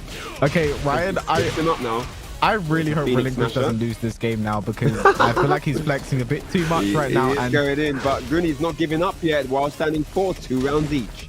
against someone like Goonie, you need to finish your food. You only get one shot at the king, and you better not miss. Isn't it, man? Eat all that food. Doesn't matter if you don't like the Brussels sprouts. They need to go in as well. Ooh, no whip punish. That's already a block punisher on the death fist. Okay. Relinquish playing a bit more reserved now. Yeah. He might be scared. With He the might, hop kick. might Goonie didn't regret- get a good punish. might be regretting all of that taunting in a second. Here we go. Two throw nice break. broken. Very fast in the break. Oh, Wow. Speaking of fast, look at that dark upper launch into big damage and corner carry. Okay, what's the Yoki Okay, he's all here? over him at the wall here, down 3. No break on the the Shining Wizard. Wizard. Down back 2. What do you do now? One launch does it here for Goonie, though. He just needs one down for 2. Giant swing not broken. That's it, Ryan. He is mixing up the throws. Shining Wizard, giant swing. He put him in the blender of throws there, with from multi throws to giant swings to the one Shining Wizard. I mean, it was just too much for Goonie to manage. Too much. The mental stack was too high in the throw game. And Ryan, how much we saw Big Dub Goonie before this event? This is the guy who's beating this guy and this guy and this guy. And We didn't say and anything about Relinquish back in the character choice. For Relinquish to just turn around and just put that kind of performance on, that was a bit of a statement there. And I have to be honest, I think the worst thing about that giant swing end is you have to watch the entire animation just knowing you're just dead. Like you're watching yourself swing around like there's nothing I can do here. I think so. What's so interesting about giant swing and the way Relinquish is mixing it up? Giant swing looks like a 1+2, but it's actually a 1 break. But what Relinquish did so well was he was dashing into it, so it looked like it could be a Shining Wizard as well. Yeah, Meaning that is just a complete guess there for Goonie. And you can't guess right all the time. Relinquish knew that, and he's able to move on 2-0 over Goonie. And that is someone who, moving forward, we're going to definitely have our eye on in the bracket. One of the techniques in mastery of King and Armor King is in the movement, because initially you learn how to throw. You learn how to throw and what the throws are, and then you learn how to do the throws quickly so that they can be hidden in movement. And then the third step to mastery is actually learning how to move so you can position and disguise your throw attempts and options. And these are very, very difficult things to master and take a long time. So this movement and execution that you're seeing from Relinquished is something that has taken a long time to master, which is great to see delivered against a top player like Goonie, who we've broken down a number of times already. And you can see that this is actually effective against a top player in a high level match. So yeah, big shouts to Relinquished there.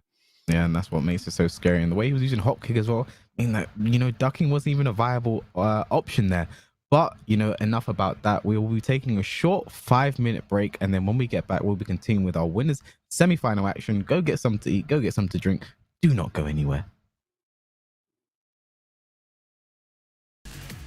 Masters event registration for the Tekken Online Challenge 2021 seasons open up July 31st. Each master event up to 300 circuit points up for grabs and a $2,000 prize pool. Starting from August 21st, there will be a master event held for each region. See the schedule here to find when your local master event will take place.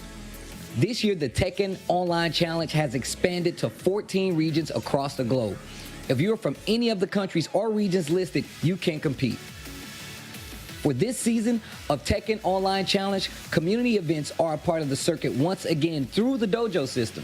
Upcoming dojo and master events can be found on the new Tekken tournament portal. All the information you need to know about the new season is available at TekkenWorldTour.com. Go to TekkenWorldTour.com to begin signing up and competing in the Tekken Online Challenge 2021 season.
Masters event registration for the Tekken Online Challenge 2021 seasons open up July 31st. Each master event up to 300 circuit points up for grabs and a $2,000 prize pool. Starting from August 21st, there will be a master event held for each region. See the schedule here to find when your local master event will take place. This year, the Tekken Online Challenge has expanded to 14 regions across the globe. If you're from any of the countries or regions listed, you can compete. For this season of Tekken Online Challenge, community events are a part of the circuit once again through the dojo system. Upcoming dojo and master events can be found on the new Tekken tournament portal. All the information you need to know about the new season is available at TekkenWorldTour.com. Go to TekkenWorldTour.com to begin signing up and competing in the Tekken Online Challenge 2021 season.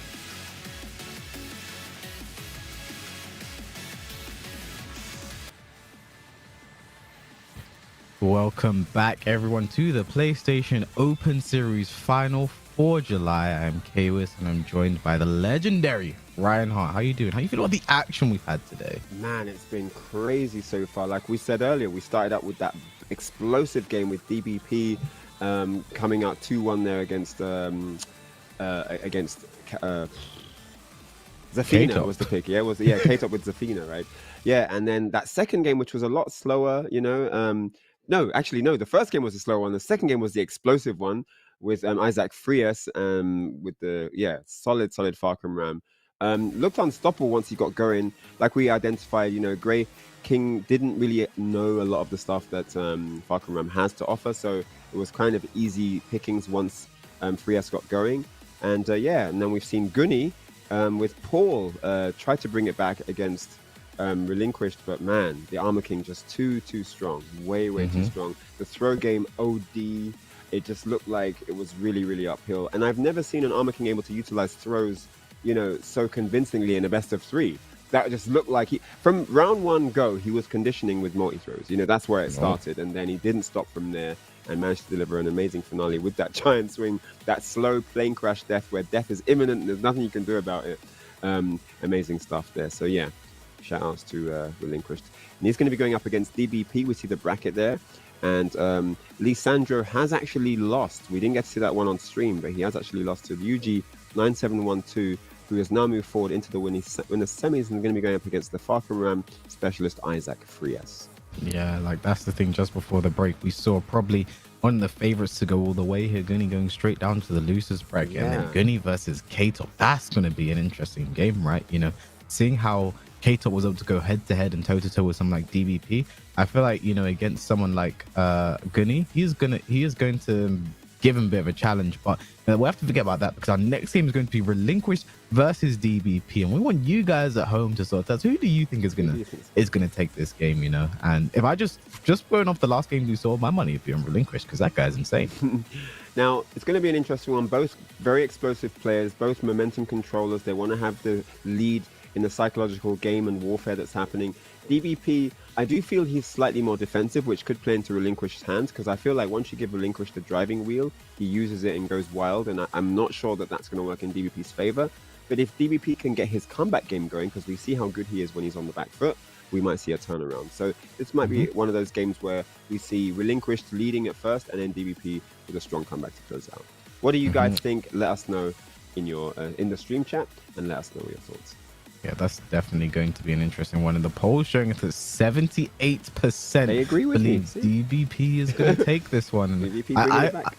I understand he's the reckon? favorite. He's the favorite. I think Relinquished, he's the underdog. He's the dark horse. I love a coming of age story. Yeah. So Relinquish is really gonna be my little dark horse for this one. I'm really like to see him do. The UK guys are. I think it's interesting as well. We do have a UK versus Germany face off right now, and a lot of the talk right now has been, which of these two regions is stronger, because Germany has really come leaps and bounds over the past few years when it came to Tekken 7. Sure. Kind of the story of Germany beforehand was like, Seppi Black is their strongest player. That's Period. it. There's Yeah.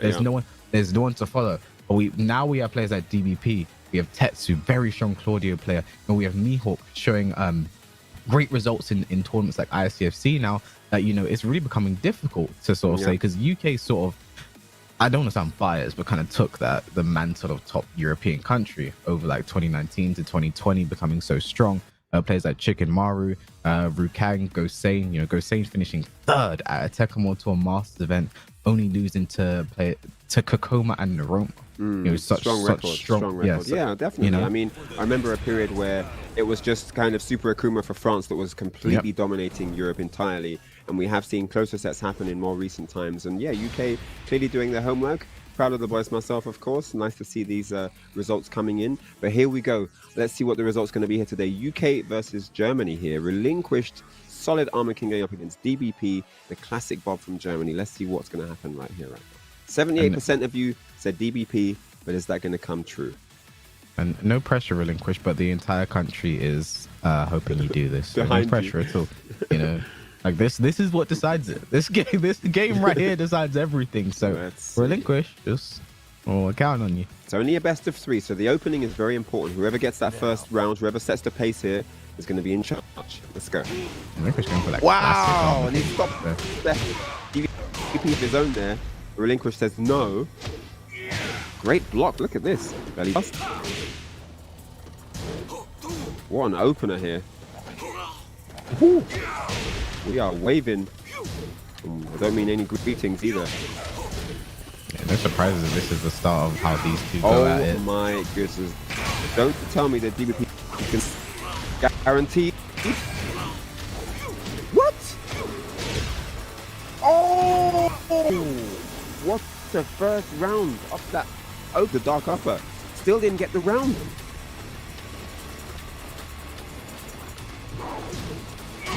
This is crazy. Flash. Okay, trying to find an opening in the down forward 2, but it's blocked.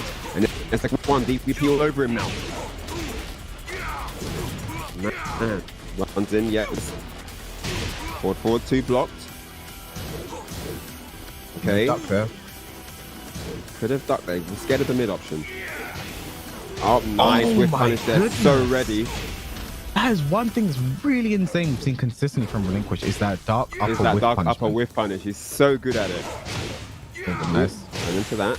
Oh, no, he went low there and ate the mid option. That might be the round. Should be the round. Back 3. Oh, man. The range. You always think he's out of range and he just clips them. Damn. Oh, brace the throw there. Rolling back against the dark upper. Nice CD1. Guaranteed forward 4 there. Interaction there. Again, the consistency on this man. It doesn't do the best with the combo though. It does the hard part super well. Everything else just fumbles. L sweeps here. Another one. Unblockable. Oh, the unblockable back 3. Don't sit down, sir. No, another back 3. He's running away with this. DBP. That was Relinquished there. That was the hope kick right there. That was everything on that. And yeah, DBP, as expected, running away with the first game, just showing that he is probably insane. That was some great dark uppers. Unfortunately, Relinquish not able to convert these opportunities into rounds. He's able to get launches into damage, but then you generally won't see him follow up into Oki that seals the round. And I think that's becoming more and more important because DBP, he's able to create these opportunities. And you saw on the floor just the back 3 follow up, then something else knocked, and then another back 3, and he's keeping on top of him. And that's why he got that first game fundamentally. Yeah, I mean, honestly, I think my biggest problem right now with Relinquish is he's leaving too much damage on the table. I feel like against someone like DBP, you have to kill them as soon as possible. You need to take as much damage, be as optimal as possible, and it's just leaving too much. You know, he's taking DBP to the wall and doing nothing. He's not getting the proper combos. He's dropping. He's not getting his ground throws, and you know, DBP is just going to punish you for that. And we saw that very clearly there. Momentum was in his favor, even to the point he felt comfortable doing an unblockable in that situation. And we can actually duck, by the way. That is proper comfortable, man. That is like feet on the sofa, you know, shoes up. That's just like super comfortable and laid back. I mean, what we've seen from Relinquish so far, especially in that Goonie set as well, he does have the goods to do this. He has the skill. He's ready. You know, he has the tactics. He can strategize and everything. I just think that in the execution, even in that first game, look at, like you said, the dark upper, the precision there, always able to interrupt and whiff punish, find the gaps and get the damage going. But yeah, like you said, he has to capitalize on the opportunity, and I think he needs to combine both our points. Like the damage on the table has to be, maximized, and he has to create opportunities for Oki that he turns into rounds from those situations. Finish your food. very simple. I'm sure only a few green peas, man. Just eat them. Something I'm sure all of our parents drilled into us. Finish your food. Yeah. You learn that one from a young age. So I think if you didn't finish the food in my house, you didn't get dessert, mate. What? Apple crumble for who? No, man. They eat it in front of you while you watch. It's like, this is your fault. You should have finished your food. Yeah. Oh, mate. I'd like to see some more throws from Relinquished. I'd like to see some more confidence in the throw game. I think that's one of Armor King's stronger elements. I do like the way he utilized that against Goonie. I think that needs to happen a bit more here. But let's see what's going to happen. Game 2. Wow, he doesn't stop. He doesn't stop delivering these amazing dark uppers. I just want to see more guaranteed damage though, right there. Going for that grounded though makes him guess.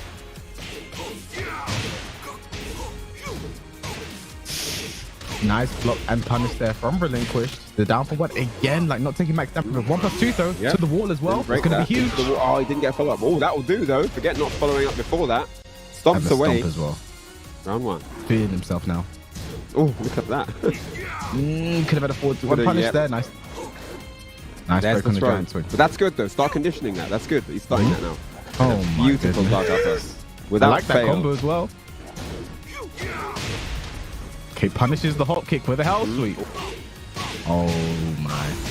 Gonna be huge damage. He's gonna go for Oki or damage. Go straight for the damage. What's the follow up here? Nice block on the alley kick. But does it again. And down 4. And a better start to this game. I do like the adaptation. Very, very nice. I feel like he's just decided to meet DBP's aggression with more aggression. And hop kicks. Man. 2-throw broken. Gonna wave dash. She's threatening something right now. Oh, there is again the dash into the giant swing. That's not easy to do, and it catches people off guard. No duck again. That's such a vital string to duck with the giant swing again, and it's going to the wall. No chance to tech. Yep, no tech roll. Chaser, you have to guess right. He does. A break. Wow, he could have got 1-2-1 there. And rage guaranteed. Look at all that damage he lost, and he went mid and got him. Relinquished thought a health kick was coming, but it wasn't. Oh man, DVP's crept back into this round, into this match. It was over. Oh, the hell sweeps, here they come. And again, the second one. The mid this time, but Relinquished not ducking. Oh, man. +2, no punish. Oh, punish with a throw. Oh, Shining Wizard broken. Oh, but the CD1 now a normal hit launcher in Season 4, and that is all guaranteed. Nice combo from DVP. Nice. 1 round away from sending Relinquished to our lower bracket. For a seat in the winners' finals here, DVP just needs 1 more round, but Relinquished with the crouch dash forward, and there's a beautiful dark upper. Man does not stop delivering. Nice. Takes guaranteed damage with his combo this time. Wow. Giant swing not broken. You have to tech this. Oh, and he does. He stays alive. There's a punish now. No. Oh, down 4-2. I thought that was all going to be in the back for a second. I mean, if that back 2-2 string hits to the back, he gets the wall splat. That would have been bad news, man. Extra damage added with rage. That could have been really crazy. That literally could have been all in the back, boy. Lumbago combos, man. That could have been horrible. That could have been horrible. But these dark uppers, man. Dark uppers have been, man. Lord Voldemort might have to change Dark Mark to Dark Upper, boy. Give that to his Death Eaters. Because what? Crazy. So I'm pretty sure from the last time from the Evil One when we saw Relinquished play, I think from his survey it said he was like 90 and like kind of young. And I think this level of execution, because it's more than just the dark uppers, it's the dashing into giant swing. Yes. It's then the whiff punch and how quick he is on some of the things he's doing. And I think this level of execution, for a young player is such a solid base to have to move them forward. It's a great confidence booster as well when you can see that you can interrupt your opponent's flowchart, when you can interrupt a sequence that your opponent has set up as something that's going to be effective at high level, that you can find a hole in that. How powerful is that? So a great confidence booster if you can insert those launchers in the middle of a string. And speaking of confidence boosting, if you want to get involved and compete, head over to compete.playstation.com and get into these tournaments for multiple games, not only Tekken 7 but Guilty Gear Strive, Auto Chess, and many others too. Do you get involved? I just checked. Relinquish is 18 years old, and I feel like that's the thing we've seen a lot with Tekken 7 is like young players just doing amazingly. In Europe, we have Pika from Belgium. I think 18. Oh, 19, yeah, the geese. Yeah, 18, 19 years old. Doing very well in all the tournaments that he enters. Over in Pakistan, they have Farzeen, the original Akuma. I think it was like 17 when we first saw him with Akuma, playing a bunch of other characters at this point, doing so well in their tournaments. That's kind of thing we've seen with, Tekken 7 is like, I feel like it's the most accessible Tekken has been, and we're seeing all these young players come through and putting having such strong foundations for the future that by the time the next Tekken comes around, or even a few years in this Tekken 7, they'll be ready to compete with the best. But I like what DVP's done here, gone back to the stage that he won on. He's taken a page out of a K-Top's book from earlier, going back to the stage he won on. And let's see, final game here. Let's see. Yeah, players just get younger and younger. We've got Tetsu in Japan, who's still in the womb, who got 10 wins against Nobi. The players just get younger and younger. It's crazy. But here we go. Game 3 about to get underway. And yeah, DBP. Game 2, excuse me. Game 3? Game 2? Yeah, Game 2. 1-1 now. So the winner of this is going to go through to that winner's final. Let's go. Starts with the clothesline again. A second one now. Nice conditioning for the mid. Nice down for gets a counter. That combo as well, the damage as well. Nice down back 2 to catch the sprint kick. Giant swing, and that's such a smart time to do giant swing, because as you see, it throws them away from the wall, and that's why they're not expecting it. So. Yeah, then and it's also a hard time to react because we're in the middle of a tech wall by the wall, so it's quite hard to see what he's doing. That's a really smart play by Relinquished. But he's actually losing in life now. Oh man, and the 1 down 4 clips him at the toes. That was clip those toenails. That was a really relinquished round there. One thing we're seeing is DB likes to lock up for 1+2/4. The headbutt into the kick. That kick is a high, and I need to see more players ducking it. Smart. Very good observation there, Kawis. Yeah, it's one of those things where he just is not used to getting that opportunity so often, and he's missing a few chances to duck it and get a punish. But yeah, it's like what I was saying earlier, where we are seeing Relinquish start out strong and get these really strong opening leads, but then DVP is performing those comebacks, and I think that last round is a great example of that. 1-4-2. Nice duck on the 4-4-3. Oh, sick in that switch duck there. That was sick. Wow. Set point here. DVP looking strong. Maybe the stage just powers him up. He wasn't this good in the Mishima building. When you find these locations that are that player's stomping ground, you always see how confident they are. And technically that is a punish there on the string, but he still has a chance to break the third. Can tech it though, yeah. Waves in for the 4-4-2. Well, tries to go for another giant swing. 4-4-3 just takes the stomp. Doesn't go for the combo. It was a bit late, I think. Relinquish is looking a bit shaky right now. Toes. Yeah, he's man. Without fail. Okay. It's on time like UPS, bro. Ooh. What? Johnson breaks it this time though. After getting hit? Breaks 1+2 throw. The breaks are on point. Breaks the chain throw. Is breaking everything. So many breaks. So many breaks. This is like American TV shows. Bare breaks, bro. Damn, this is sick. And that was an amazing punishment. And this time the chain throw again. A nice whip punish there from DVP. Back to 2 string, goes for 4 this time. Oh, and he's all over him now. Look at this. Everything read correctly, but no break on the giant swing. No chance to take a lot of damage. Nice block, but Bob can launch that. That's -14. Well, there's 2 while selling 2-1. That was it. And very unpredictable movement for from both of them, honestly. And that should be it there. The wild standing 2 will take it. DVP moves on to the upper bracket final. No surprises when you looked at it there, but Relinquish put up a great fight. But I guess 78% of you, all of you couldn't have been wrong, right? But that was an insane game there. Relinquish looked strong, but I feel like the Precipice of Fate stage just powered up DVP in a way that I've never seen before. Like Relinquish was getting hit by everything. But I think Relinquish is still someone to watch. His whiff punch with the dark uppers is amazing. I mean, I mean, it doesn't surprise me considering he's also a Heihachi player. You know, Heihachi's yes. only real normal launcher for whiff punishing is an electric. So you know, I'm not surprised right there. So that is definitely the best whiff punishing I've seen this tournament so far. But with that said, let's head on over to the brackets and take a look at where we stand now. That match there, as it went on, it got a bit more uphill for Relinquished. DBP started to have a better understanding of what he needed to do, and by the end, he was just waiting for the opening. He knew exactly what he needed to go for. But yeah, so DBP moves into the winners finals, and he's going to be taking on the winner of Isaac Frias and Ryuji 9712, who we haven't seen play yet, but he does have a 2-0 over Lisandro. So I'm very interested to see what he's been getting up to in these brackets.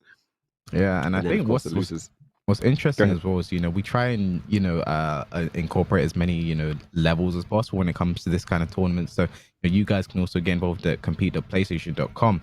And I think for these players who aren't as well known, I think to be able to go so close like K-Top and Relinquished against a player of DBP's caliber just says a lot about the level of Tekken we're seeing right now, especially across Europe, because DBP, one of the top dogs in Germany, everyone in Europe knows his name and everyone in Europe fears him when they see his name in the bracket. So for these players to be doing so well against him is really, I think a bit of a surprise, but also a good sign for where we're headed, especially for Relinquished, so young, only 18 years old.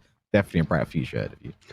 For sure. I mean, it's a question of experience at a certain point, isn't it? How much tournament experience have you had? I mean, if he's 18, 19, he probably hasn't been in that many big tournaments, especially ones with players like DBP in. So it's a learning curve, isn't it? You grow and these things build you. They build your experience, they build character.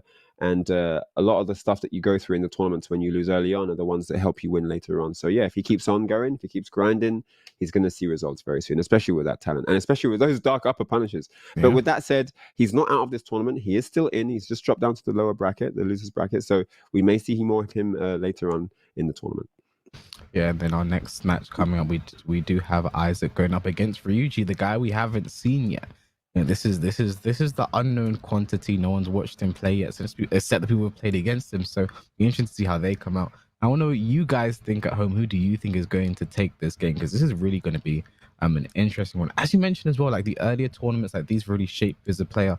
I remember, I think it was in Daigo's book, he said he kind of looks at every tournament as an opportunity for growth, an opportunity to learn something, rather than just like, I'm going to win. It's not a place. Exactly. I'm not here to win. I'm here to learn something. Exactly. And you kind of really see that kind of mentality will take a player very far. And I hope Relinquished, as such a young player, can draw that kind of thing into his head. There are things that you can only learn in tournament as well, by the way. Even if you play people in the casuals, or if you do things on training mode, or if you go on ranked online and stuff like that, there are just certain experiences and feelings and situations that you'll only ever appreciate and face in a tournament. So tournaments are a very, very unique learning experience, a learning opportunity, and you should always approach tournaments with a sense of gaining knowledge. This isn't, even if you're someone who's a serious contender and you want to do well and you want to maybe win, and you could do those things, always focus on what you can get from the experience. There are many events I've been to where I got more from losing than I did from winning. There are times where I've won an event where I didn't learn half as much as I did as someone who lost the event, because also your perspective changes, So here we go with a 63% ratio going in Ryuji 9712's favor. Now I'm even more interested to see him play, because we haven't had him on stream today, but there may be a few people that feel like he has the edge here. So I do want to see what happens in this set.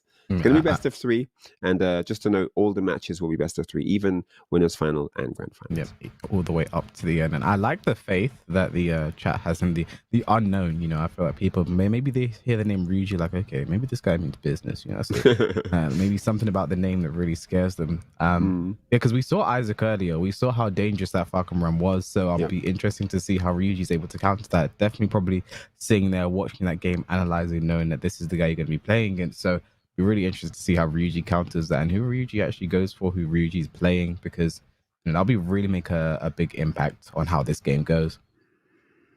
And I'm sure that DBP is going to be watching on to see who he's going to be going up against later on. But yeah, I really want to know what's going to happen here. I'm interested to know who Ryuji picks. Do you know what character he uses? I'm not familiar, but I have no idea. I'm trying to, we were given like a survey of some of the players. Ryuji hasn't given us that information. Maybe they're trying to maybe they're even trying to surprise us. Even us are going to be shocked by the pick here. They want to keep everything to mystery and just wait for that moment they land on the stage, and here it is. Here's my character. Here's how I play. All up for He's grabs. obviously doing something right because I'm seeing 2 zeros on his side. He's sort of not really letting others play, so it's looking good. But here we go. Get ready for the next battle. We're loading up for the match now. Winner's semi-final, and it's going to be Farkham Ram versus Eddie Gordo. Now this is kind of an interesting matchup because it kind of look at like probably the top end of the tier. There's someone like Farkham and someone on the lower end. That's Eddie. But when you look at the matchup between the two, it's kind of interesting because all of Farkham Ram's lows are -13 or more, and Eddie has an I-13 while standing launcher, which means any low for the most part that Farkham Ram does, Eddie will be able to block and launch. So I hope Ryuji keeps that in mind how this when this game goes. I'm looking. Looks like he's from either France or I think he had the Belgian flag next to his name one time. Yeah, it says France down there in the bracket there. It says FR for France. But yeah, let's see what's going to happen. I mean, obviously the tier list definitely says one thing, but in a best of 3, a lot of these 6-4s do become 5-5. So that's also something to think about as well. There's the up 4, opting for the anti-low move. It is safe as well. Nice block on the slip kicks but no launch, and I'm finding out that Ryuji's actually Belgian. Nice. Oh, that's weird. He has a French thing. Okay, interesting. Good to know, though. Good to know. Wow, aggressive start here. Finishes the string, but no block punish there from Ryuji. But the helicopters, just oh man, it's all missing. What's going on? He's facing the wrong way. Everything's missing. This is crazy. Again, I'm seeing things in these tournaments I've literally never seen before. But I feel like Ryuji is playing Tekken Tag 2 with the amount of back 1-4 he's using right now. But the helicopter, unbreakable. You have to duck that. Got a duck. Again, wow, what a crazy first round. There's like 6 things I've never seen ever happen in any Tekken game before in that one round. Do you think Ryuji's like a Tekken Tag 2 player that's just come back to Tekken 7 and is like, wait, back 1-4 doesn't count? What's going on here? It very well could be, yeah. Oh, catches him low. Into relax, gets up. Oh my goodness. Man. And now it's Isaac 3S is looking a little bit unfamiliar. I mean, when Eddie's just doing this in your face, you kind of scared the running through. Doing Eddie stuff, right? Oh, the side step forward doesn't get the float though. Launch though, and he needed that. At least the float. Oh, that's going to be it. Yeah, the second raise drive should be the round here for Isaac. Very nice combo as well. Indeed. All right, so 1 round each. Okay, wow. Opens up with the back Nips up. Pressure at the wall now. New season 4 combo. Get into relax. Looking for the launch. I mean, through the plus frames. Back 1-4 again.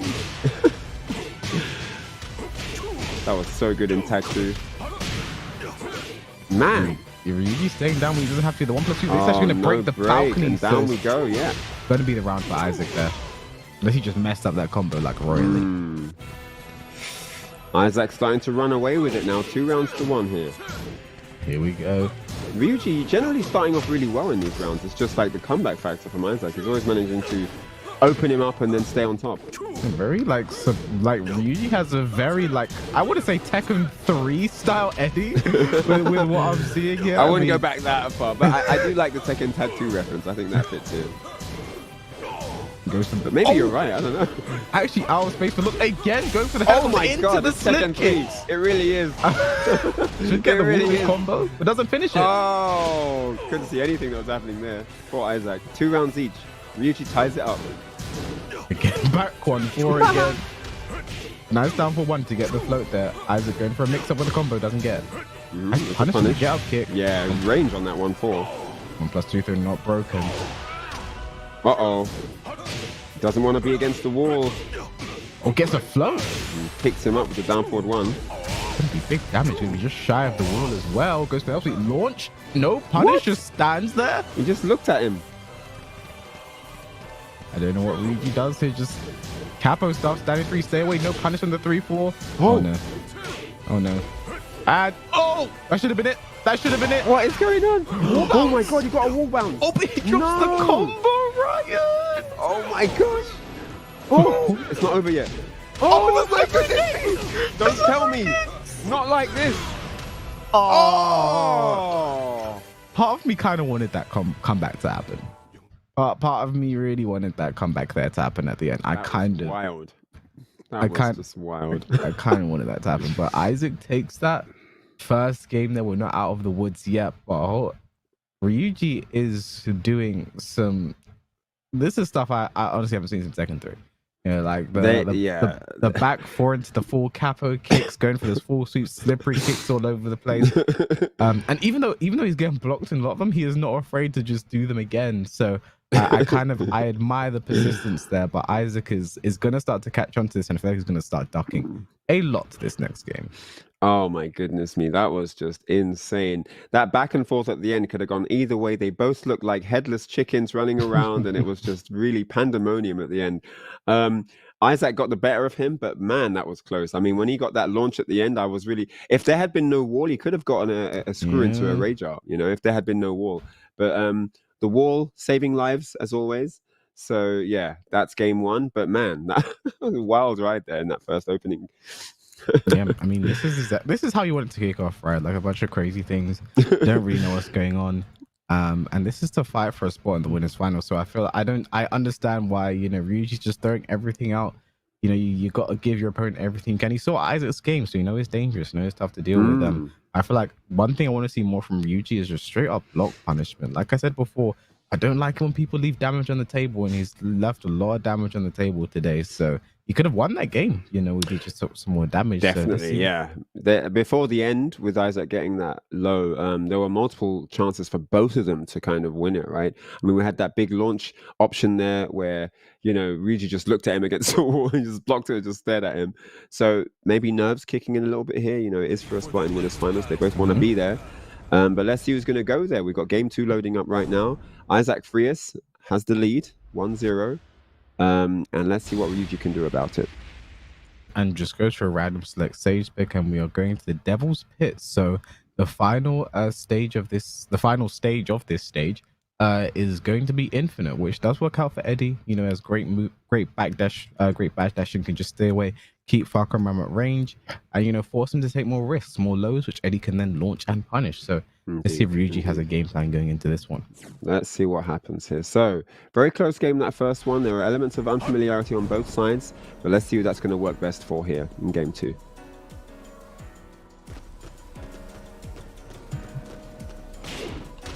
All right, so we're going in. Looked like we had no sound, no announcer there. I should say it for you. Round 1, fight. All right, so runs in, the slash kick, well, slash knee in his case. Again, Ryuji is just doing the tricky Eddie stuff. Again, no punish, that's minus 13. Could have had more. Eddie players will do Eddie things indeed. Oh, nice block on the low, but no punish. Like you said, K-Wiz, missing those damage opportunities. Again, no duck, no punish, that's minus 11 in itself. Isaac gets the pick up, but doesn't get the combo. Nice punisher on the get up kick. Running through the plus frame. It's going to be hard for Eddie to sidestep that. Good helicopter kicks. Looking for the steal. And there's the rage drive, and he catches him low. Getting everyone with that. Left nothing to chance. Oh, looking to interrupt that string. Yes, access denied to Isaac. I really like Isaac's, you know, float conversions here. Very consistent with him in the 1-2-1-4. Gets the wall. Look at that life gone, man. Chunks. Getting no punishment here from Ryuji. Ooh. Man, the lows. Those legs getting hassled right now. And those are huge risks against Eddie. He can launch all of those. Yeah. You have to block them first. Yeah, the big live feed is like, I'm just going to go through. What is happening here? Are we seeing the beginning of a comeback? Oh my goodness me. Oh, he got three. Looking to take this one. Oh, punish. That was the round. Oh, but he gets it anyway. He steals it with the mid. I can't believe it. What a comeback. I'm flabbergasted here, right? Doesn't commit to the hell sweep. No break on that at all. And said, what, Kit Kat? You don't get a break. That's actually a float on the back three, because back three is not a counter hit launcher anymore. So interesting. Oh, look at this assault against the wall now. One raise. Oh my goodness me. He got him. The scaling saved him, and he's still alive now. Is he going to steal this round as well? Actually, this might be dead. No way. Oh, one more hit. Do it. Oh, the second hit. Oh, the mid. He blocked the low, but he wasn't ready for the follow-up. And now Ryuji's leading the set. 2 rounds to 1 in the second game. If I'm Isaac, I'm gonna be kicking myself right now. If he was just patient and no after the punish. just do down Oh my one into goodness. nothing, he would have had the Isaac round. had that. It's all starting to fall apart for Isaac now. What's going on? Gets the screw, gets the float into the screw. Okay, he's got to stay on him now. He's got to stay on top. He can't let him breathe.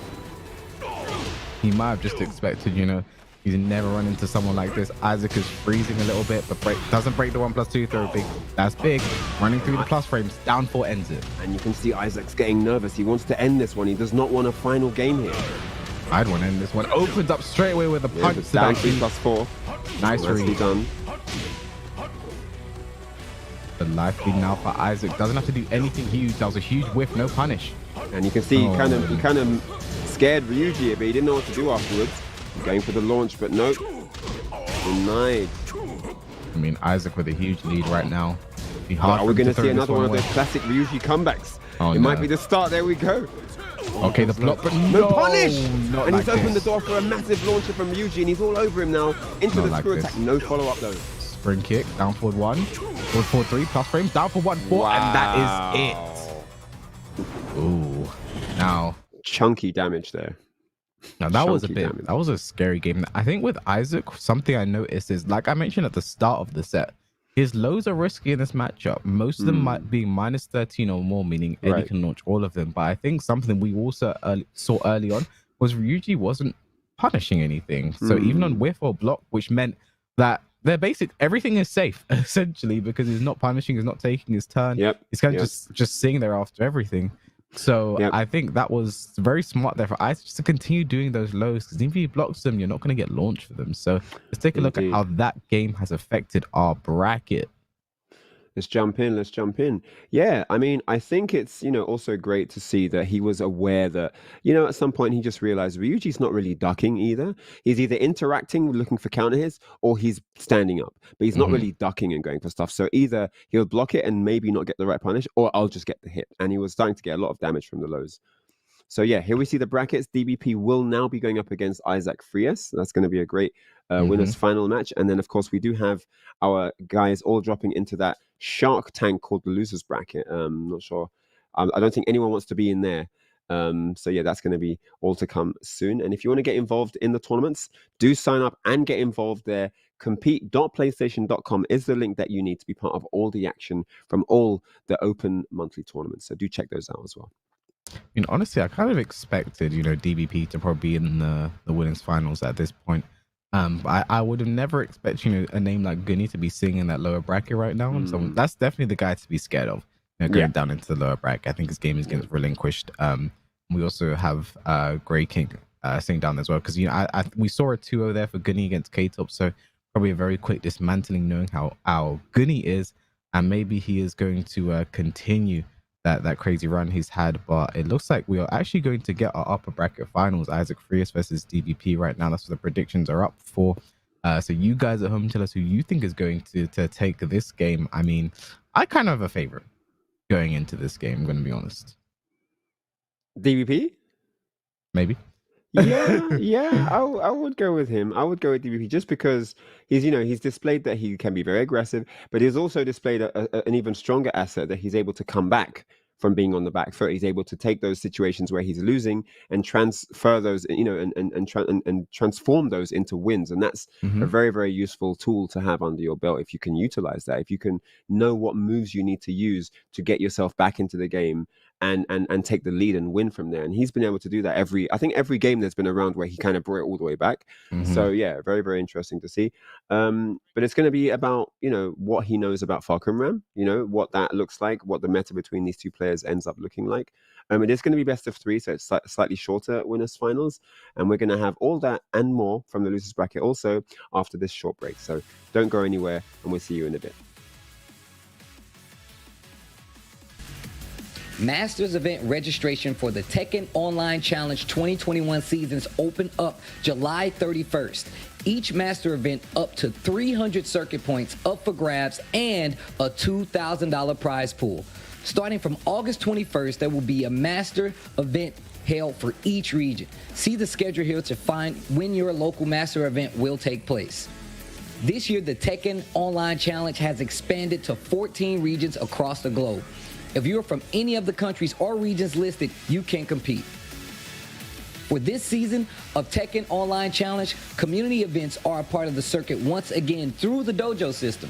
Upcoming dojo and master events can be found on the new Tekken tournament portal. All the information you need to know about the new season is available at TekkenWorldTour.com. Go to TekkenWorldTour.com to begin signing up and competing in the Tekken Online Challenge 2021 season.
Hello everyone, welcome back to the Tekken 7 Open Series monthly finals.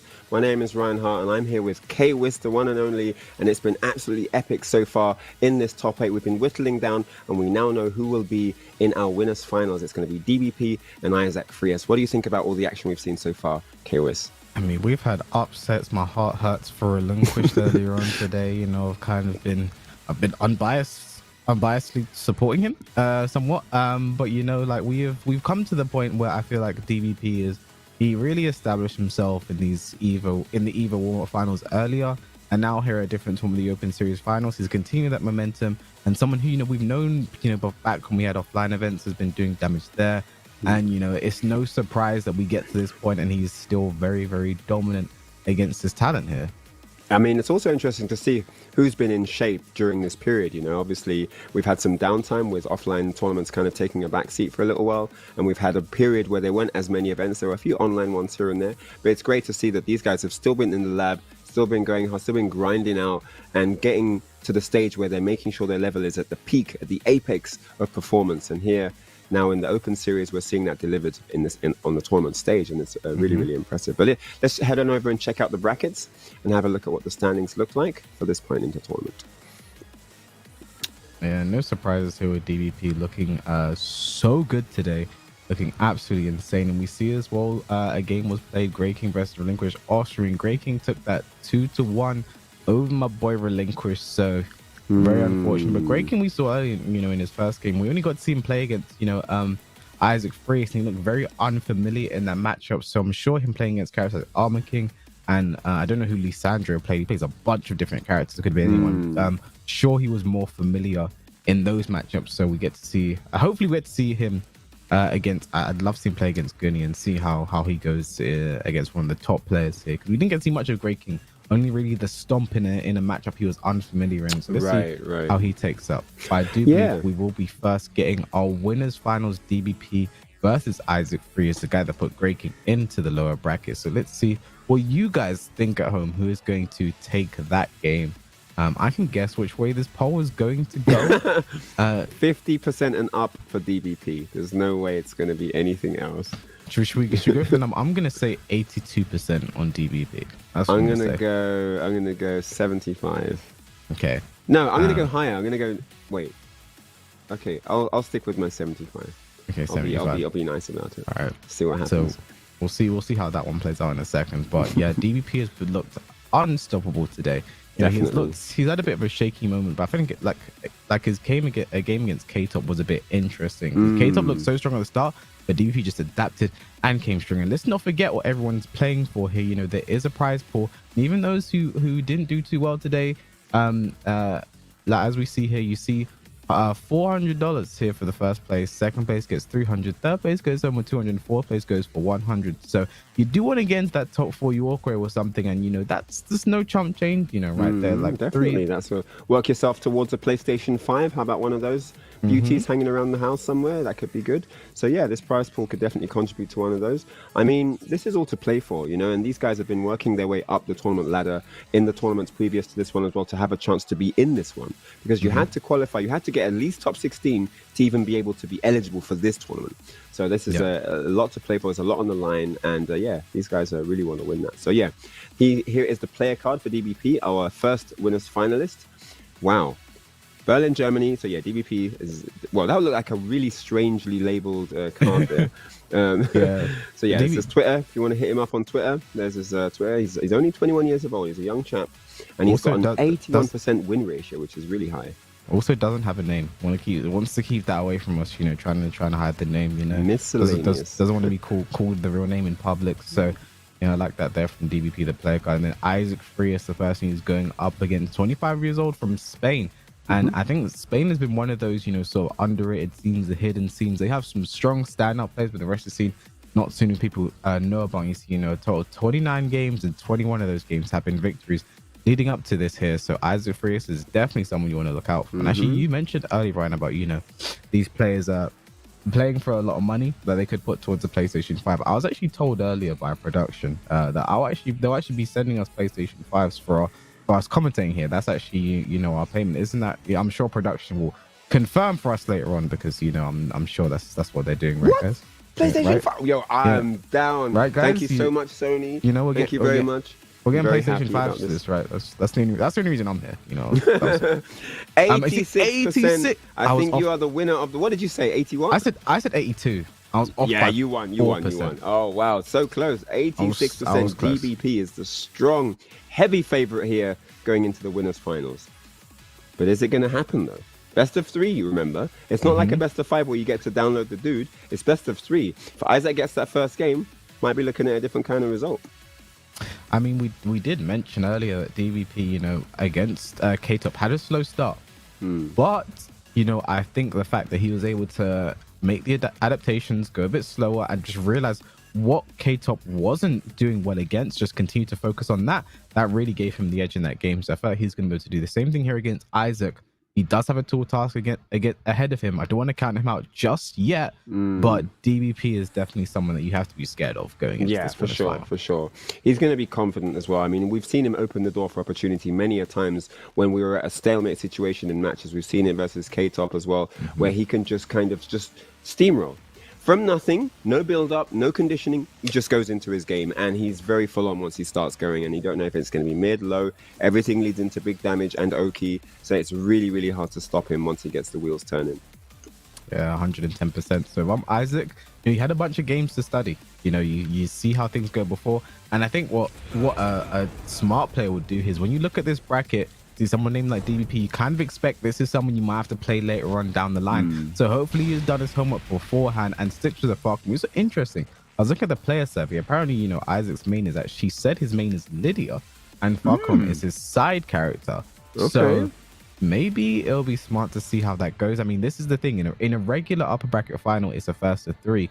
This one here is only a first of 2 here, so you don't have as much time to test the water, but we've only seen the Falcon Rum so far, and I don't think he's lost with it. So if it's not broken, don't fix it. Indeed. I mean, he's got this far. Winners finals could be a lot worse. So yeah, keep the Falcon Ram if it's getting the job done. Why change it, right? So here we go. Game 1, round 1, winners finals here. DBP versus Isaac Frias. You know, I actually want to know how late in the game Isaac got into the game, because it says his main character is Lydia and his side characters were Falcon Ram and Kunimitsu, which are all the new DLC characters, yeah. Right? I want to know at what point he got into the game. Probably got a side Leroy Smith as well. Oh my goodness, it doesn't matter what characters he has at this point. 7 golden letters to open the set. What a strong start. And no surprises that DVP is going to run away with this. And I like what Isaac's doing. You have to get some lows going, get some damage on the board. A perfect can be really demoralizing. Okay. Nice low there. Okay. And both of them jostling for positioning here, trying to find an opening. Both of them. Oh my goodness, no duck on that. How often do you see that counter hit? Oh no, the set. Oh, the damage, Ryan. Man, max damage. That was horrible. He looked like a deer in the headlights there with that coming out. Okay, but 3+4, Isaac, he has to get something going right. I mean, after a round like that, you have to do something big to get back in this game. I think if you can get the steal now, that's a really good momentum breaker for Isaac, if he can get it going. That's a big if though against someone like DVP. No punishment of 3-4, that is minus 13. 1+2, Nice break. Important break at that as well. Oh man.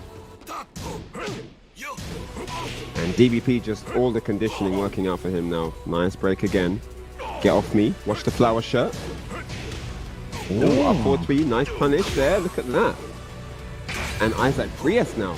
Wow, went for the race drive from downtown. He got the second hit. I don't know what he pressed. Like your practice there, but it's not gonna matter. Forward 1+2. Okay, that forward was 1+2, 4. So nice finish. What's interesting is I actually know someone. So Bob's raise drive, after you block the second hit and he rolls forward, you're in a mix-up. If he does the low, he gets a full combo on you. Right. And he has mids that knock down or counter hit launch, so it's best to take the mix-up. I know someone who actually prefers to just, if you block the first hit, get hit by the second hit, so you don't have to deal with that mix-up, right? Yeah. But then Isaac got hit by the second hit, then got floated for a full cut. I don't know what he tried to do there. That looked a bit weird. Yeah, he tried something. He blocked, because he blocked the first hit. He blocked. He guessed at the right time that was coming, and he blocked it.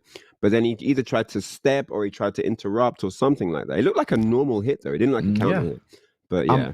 I'm willing to bet that Isaac may not have much Bob experience, considering I think he must have got into the game quite new. If your main is Lydia and your side characters are Falcon Ram and Kunimitsu, right? Kunimitsu. And with Bob being such a rare character, that's not a character you're going to play against often. So I'm willing to bet maybe when he blocked the first, he was like, "Oh, the rage drive is done. Now it's time for me to take my turn," and wasn't prepared for the rest. That's what I'm going to have to bet on there. Maybe, or that was just a misinput and we're completely reading it wrong. But yeah, if it is that he knew, then maybe, because the hard part would be essentially, well, the hardest part is blocking the mix-up afterwards, but another important part is blocking that first hit, right? So because he got that out of the way, you would think he is preparing to block the next bit, but yeah, I'm not sure I went wrong there. But even if that didn't work out, it looked like DBP was going to take that anyway. Very, very dominant first game, opening strong with a perfect, didn't really let him get out the training wheels, and it's looking to be uphill for Isaac, but there are openings.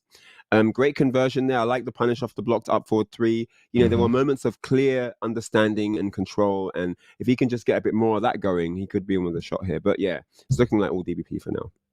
Yeah, I mean, you have to do something big to steal momentum away from DBP. This is it. Man, these unblockables are horrible.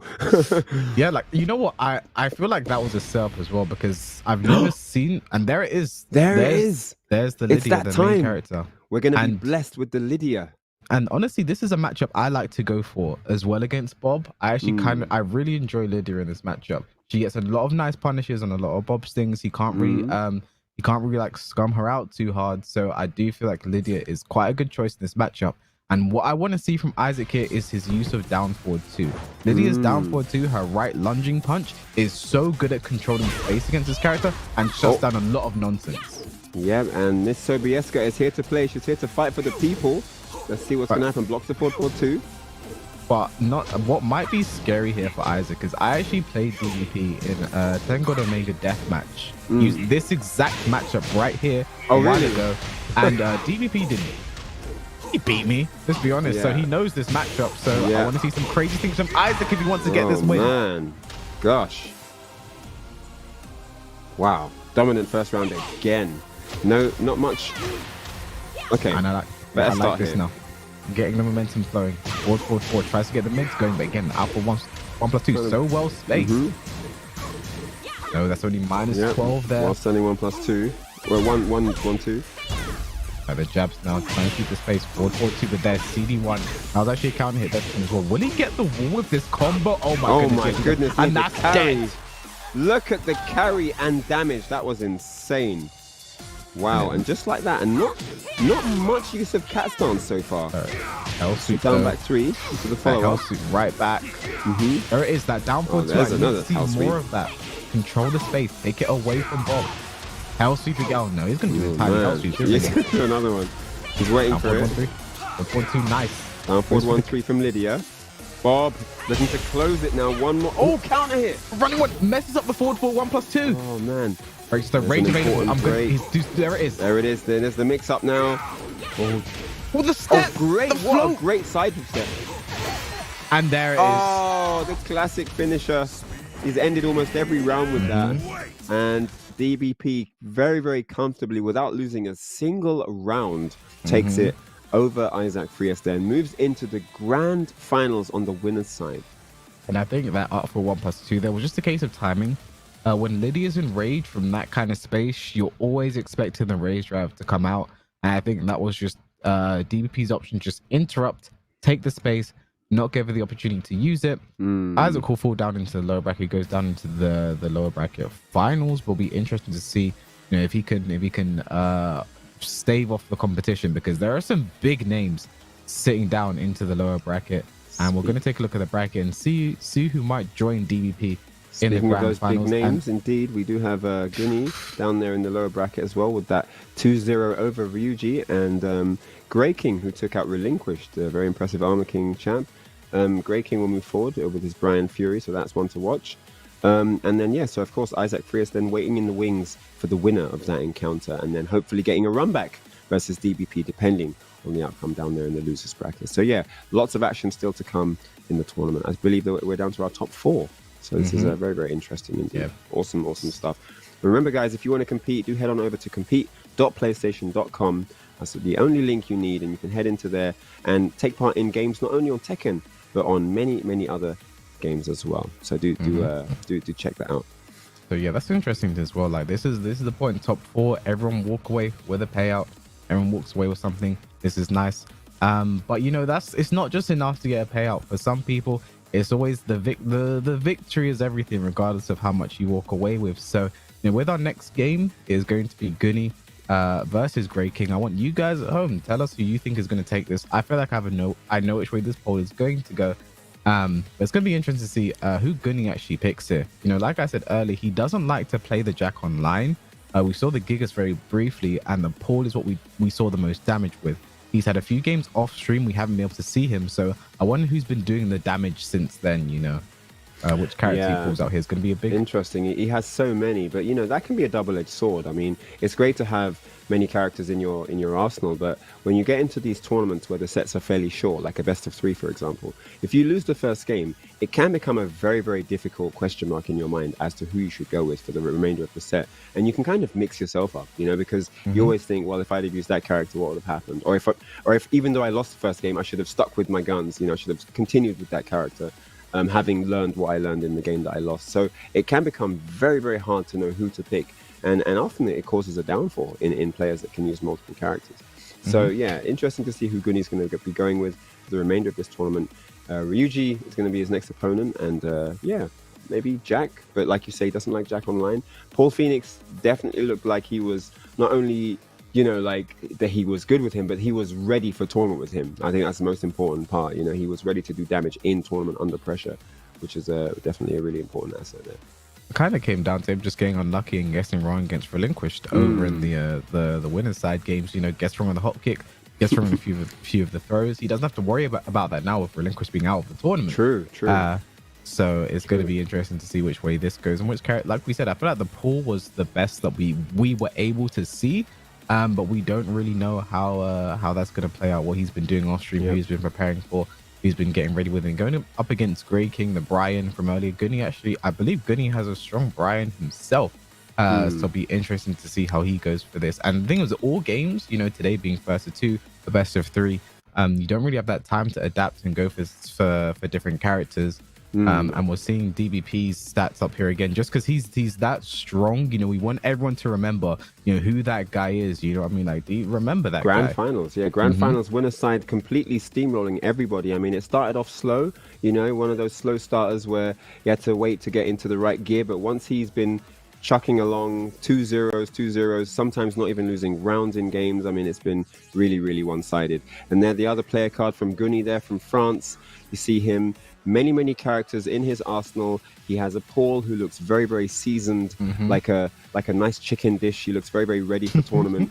And yeah, he's going to be a threat if he can get up to the position that DBP is in now, which is going to be Grand Finals on the loser's side. But he does have players in front of him before that encounter can happen. So yeah, let's see what Goonie can deliver here. Doesn't necessarily have full access to his main character, which we know is Jack 7, because of the online format. He just has a personal preference that he likes to play Jack offline.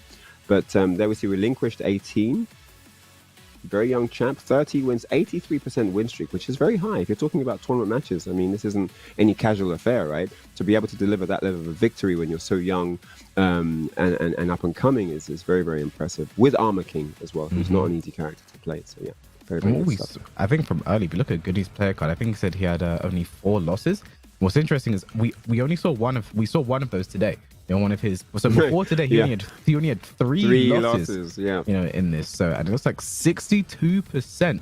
I think Goonie is going to take this game here right now. So let's see if you guys at home are right. Definitely a lot closer than the DVP vote we had earlier. I think in all my time doing these tournaments, I think 86% is the highest I've seen. Definitely a prediction here. So I'm definitely.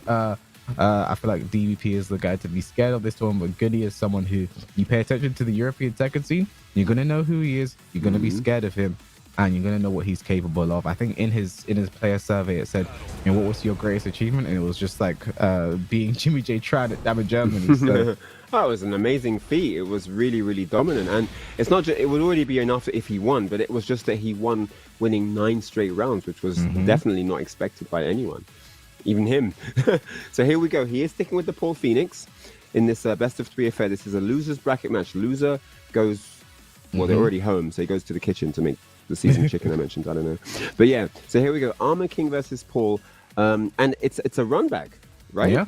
This is the person this who is gonna put be Gunny cool. into the lower bracket. So Nice. This is brilliant. So let's see what they learned from that winner's bracket encounter here. All right, round 1. Let's go. Paul backing away, creating space instantly. Straight away, I'm just gonna remember that hot kick, right? That's the one thing I'm going to remember right there. Okay. Scoops him up now. Ooh. Yeah, Nice, demo counter. man. Oh, no duck with the high. Oh, man. Crazy. Okay. Wall stuff again. Nice Gunny with the life lead here, but one dark upper. See what it does there. One dark upper can change your life completely. And there's the rage art. Spends it early here.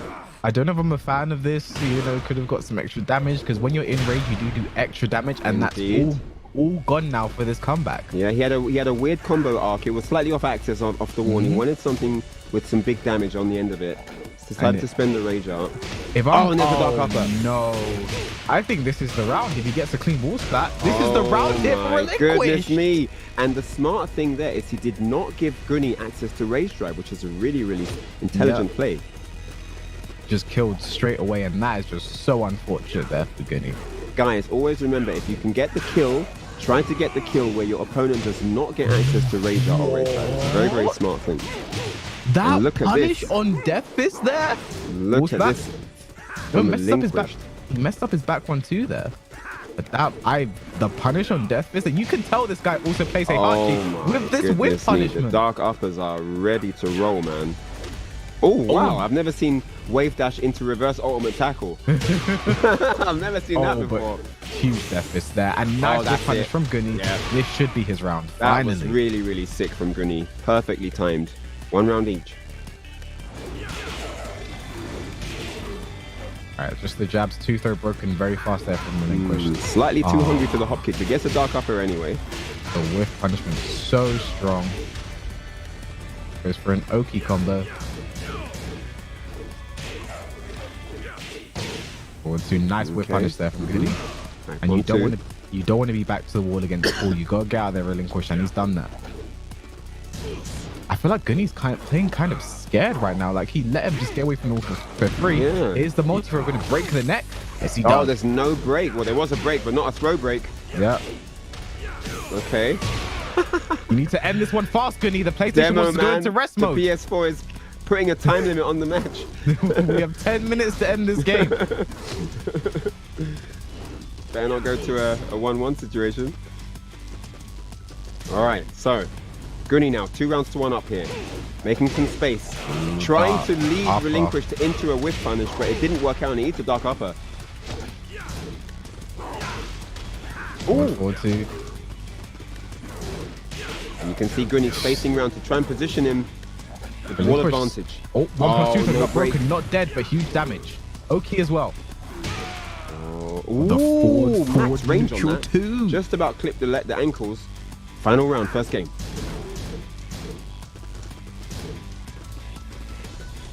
Now what do you do now if you're Gunny? Like, Relinquish is making this comeback. He looks scary. Nice whip punish over the back one too. Oh wow, that's consistent. On point with the punishes. I think Relinquish is thinking about the 9 minutes left before the PS4 shuts down. He has to end this fast. Is that better to the dark up? Oh, demo man. 3. Oh, and another dark up, and I think he's 100% on those. And that is it. No. One more hit. Okay, Gunny's still alive. 1-2-1. Rage available. Finishes down 1-2. Ali kick. No. Wow, what a block. Gunny had to be so on point and prepared for that block. I feel like that was the experience of Gunny and the inexperience of Relinquish. When you see that amount of health, when you see the other person running in like that, Gunny's brain immediately went, he wants to do a low. He wants to end this now. I'm going to block it. And very great awareness there from Gunny to block and punish that. And finally, he takes the game off Relinquish and he goes up 1-0. I do feel like running Armor King is tempted to go for the alley kick, especially in that sort of situation. So the low was definitely the correct guess. But, you know, I also think that Relinquish was surprised when the grab didn't kill. It left him with Pixel, didn't it? You know, and that's always going to grate on you. Like, man, why didn't it just kill? I would have won the game, you know? And then you're scrambling for that final hit. And then, of course, something goes wrong and doesn't work out. But what a close game. That was definitely anyone's game at the end. They could have just done a down forward 1, you know, down forward 4 would have done it as well.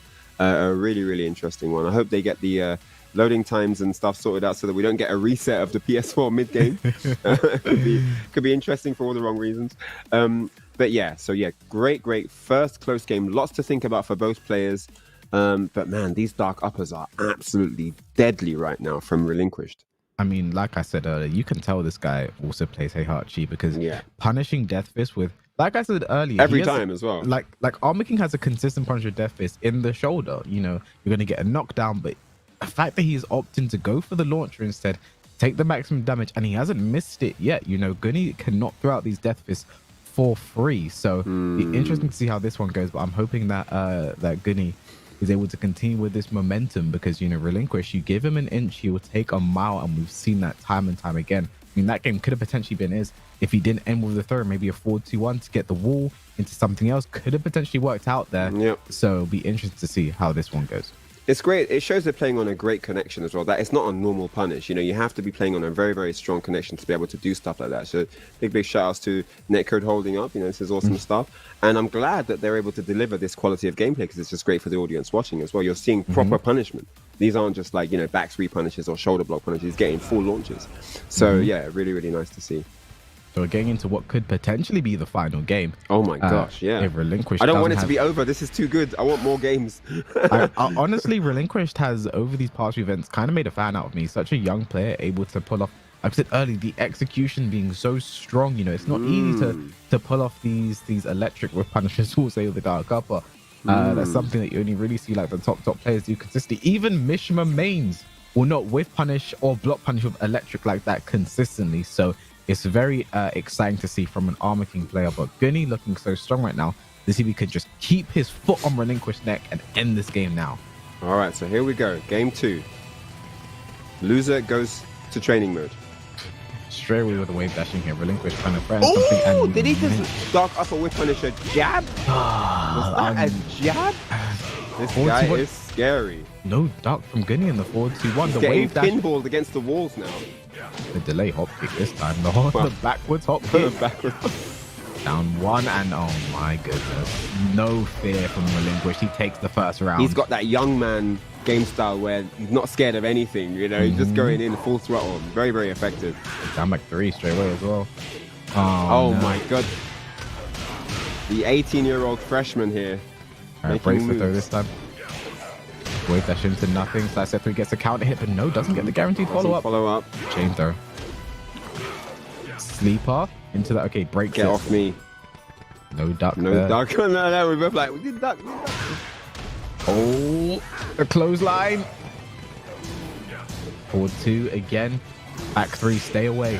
No duck on the second and down. Wow, that Twitch duck saved his life. Side step 3. Oh, Gunny can bring this back. Could have got a big whiff punish there. No, that was a throw break. Yeah, it's a bait. That is a classic Tekken bait that you do a both punches escape move just in front of Paul and you make him do the unblockable. It's a very, very classic strategy. That works against all Paul players. That was so try it out. So unfortunate for Gunny. It's just a weakness on the input command for Paul's unblockable. It's just unfortunate that's the command. Like what that happens now, and what the I guess the updated version of that is like characters 1+2 rage arts like Jack. You whip a 1+2 throw in their face, they try and break it. Gunny doesn't break that throw. Okay, Gunny now has been completely destroyed this game. Let's see if he can bring this round back. At least he gets a float. No! But he doesn't capitalize and doesn't matter. He gets the forward 1+2 anyway. That was very close there. Gunny surviving by the skin of his teeth. Oh, chain throw again. Here's the multi throw. He gets out of it now. You can see the break on that one is always 2 because the camera isn't changing angles, and no, Dark Up is only minus 10 or 11, I believe. But that's not the punch. Oh, nice. He doesn't get the follow-up shoulder. But trading, that's going to work out there for Relinquish. 4-2-1 to get the wall. This is where Armor King is very scary. 1+2 throw, nice break. Again, breaks the Shining Wizard. Doesn't break the 1+2 throw this time though. Looking like it's going to be 1-1. Death my Fist gosh, the damage. and rage available. The hop kick, rage available. The wall spat, that's it. Wow. The round for Gunny. What a Final comeback. round, second game. This could be the final round. This is set point right now for Gunny, but Relinquish, he's playing so well right now. He might have something to say about that, but again, the dark upper whiff punishment. We are going to the wall as well. This is where Armor King becomes an absolute terror. So consistent with that every time. And there's a wall splat for Gunny now. A chance to get some damage back. Misses the Demo Man against the wall and eats a wall splat from Relinquish. Who's looking to close this one. What do you do now? Your Gunny, 1+2 throw had to break that. 1 down for 2 could win him the game. That's all he needs. One launch. He's looking for it. The block. Nice punish. And he's blocking everything here. Rage Relinquish available. now. One more chance. Gets a slash kick. And he goes low. Smartly placed there by Relinquish. Finally gets to close and ties it up 1 game each. So you know why that is? That is a very risky forward neutral 2 there from Relinquish, because if you look at the end of the first game, he went for a low to end the round. Gunny blocked it and punished him. And then look at that round there. Gunny had just blocked a forward neutral 2 and punished him for it. Literally the move before that, he gets in the same situation, does it again, but this time Gunny just isn't ready for it. As we say, persistence wears down resistance, and we are now tied up 1-1. We're going to a final game here, and if I'm Gunny, I'm gonna be sweating a little bit, because Relinquish is kind of insane with the way he's playing. You know, he's doing these very unorthodox right now, but just seeing his resilience and, you know, his execution being that strong is something you really don't want to be able to run into. I wanted to see more games. I'm a happy man right now. This is all I wanted. Just some GGs, some great Tekken, and these two are delivering. I mean, the defense at the end there from Gunny, he may have lost that game, but he made Relinquished work for that win. I mean, he wasn't giving up easily. He was blocking the mids, getting the punishes, blocking the lows, getting the while standing 3-2. And he really brought it down to like the last thing, you know? I mean, after that slash kick, if he'd have done a hop kick, this was a wrap. Do you know what I mean? So yeah, really, really close games. I like how both guys are playing. But guys at home, I got a challenge for you. If you're playing a pool player, whether it's ranked or whatever, do a 1+2 throw deliberately just short of him. Go up to him so that it's deliberately going to whiff. And then when he does it unblockable, you get a full punish. Do it for me. Make me smile. Make yourself smile and get some big damage. But yeah, if you play a pool player, that's what you're aiming for. Tip it on Twitter, show all of us, you know. We'll definitely be excited to see that, because it was just so unfortunate. It's just one of those things you know immediately, right? Like, I feel like if you're quite new to the game, you're sitting like, why did he just randomly do that slow and blockable? But it's the setups. It's because of the input. That was just so unfortunate there for Gunny. I think he didn't do it on. I think that one was actually just a coincidence where he backdashed out of range just as he did it. But that is a legitimate tactic that you can use on pool players if you want to get some big damage on a counter hit from them going for the unblockable. So yeah, always one to watch out for. That's actually something I do to Jack players very often. Just when they're in rage, with a 1+2 throw in their face, they try and break it, but they get rage out, and you know, you get to block and punish it. It's fun for the family. That is really cool. Slightly less effective on that one, because obviously you can only do it when they've got rage out, you know? But yeah, still effective though. All right, here we go now. Jungle Outpost, one of my favorites. Let's do this. And again, Relinquish with the strong starts every game. He's so consistent with those. Never fails to deliver, this man. Regular throw this time, and the interrupt. Oh my gosh, Relinquish just so rushing Gunny down right now. He doesn't take the giant swing, going to take huge damage, and the clothesline opening up with a perfect. Oh my god, he said sit down. Where you going? Try to get up and run about. 4-2-1, nice with punishment. Oh, I thought that was a dark upper way. Yeah. Again. No break on the chain. Gunny is yet to hit him in this match. He hasn't had a single hit this whole game. So there's the first hit. He needed that, but he needs some more if he wants to win this game. He needs a lot more where that came from. Running through the plus frames. The other kick, nice duck there from Gunny, gets the float. Nice dash into the combo. Nice conversion. Oh, he doesn't get all of it though. No duck there from Relinquish though. Could have been a huge whip punish there from Gunny, and just hop kick again. Persistence. And that's the thing. You're not going to get many opportunities to break a strong player's defense. So when you get an opening, you have to maximize. And Gunny left a lot of damage there. Relinquish now. Set point here. What a turnaround. All right, Death Fist. That's what he needs. Nice. The shadow wall break though. Devilman, they should break the wall. Nice. This is exactly what Gunny needs. He needs some damage. He needs to get on the board, because Relinquish is kind of running away with this one. And I think he needs a strong round as well. Oh my god. No! He went for the giant swing. Follow-up. Yeah, he went for the giant swing, just out of range there. What, fishing for the clothesline. Look at this. And this is what Gunny needed. A strong round to get himself back into the game. see Gunny just ducking now in neutral. He's scared of the throws, but he knows the whole... He's scared of the throws and the clothesline. There's a dark upper again. I like Look that at combo. this. 1 plus 2, Oh, so the the DDT. It's looking bleak for Gunny now, 1 and plus there's 2, a second again, one. and guaranteed And hit. the guaranteed get up 3, and he's going to take it with a second perfect. Wow. What a dominating game from Relinquished, who kept all the momentum on his side. He did lose that one round there in that game, but everything else just really looked like he was just steamrolling the entire time. Very unfortunate there for Gunny, but Relinquished, you have to say, I mean, not many people in their time get to say they've beaten Gunny once in tournament. To do it twice and send him out, there's such a strong statement there made by Relinquished, and he will go on to the lower bracket. And you have to feel right now, if you are Isaac watching that game, you're literally caught between a rock and a hard place. There is neither of these two that you're watching that you actually want to play. We take a look at the bracket right now, and Isaac's prize for, getting so far and doing all this, you get to play against Relinquished, who has been absolutely insane all the way through this tournament. He's gotten better and better as the tournament's progressed, I feel. Look right there, looked like the same as what we saw, the same dessert, the same cake that we saw earlier on, but just with some hundreds and thousands sprinkled on top and a nice little cherry there with some whipped cream. I mean, he's definitely turned it up. Isaac Frias has got his work cut out for him, man, in this losers final. Losers semi. Yeah. Losers final. Wow. Yeah. So winner of this goes on to play DBP. This is tense. And things as well, this is all first to 2 action as well. So Relinquish, who's looking fresh right now, who's going to come into this one nice and hot.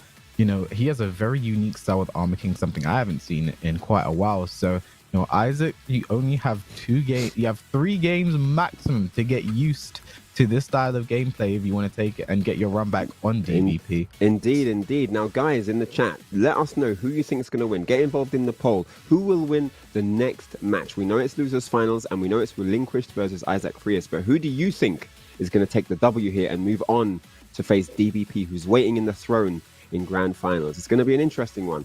I have a feeling that after that last performance, people will be feeling Relinquished. I think we're going to see like a 75% Relinquished. What do you reckon?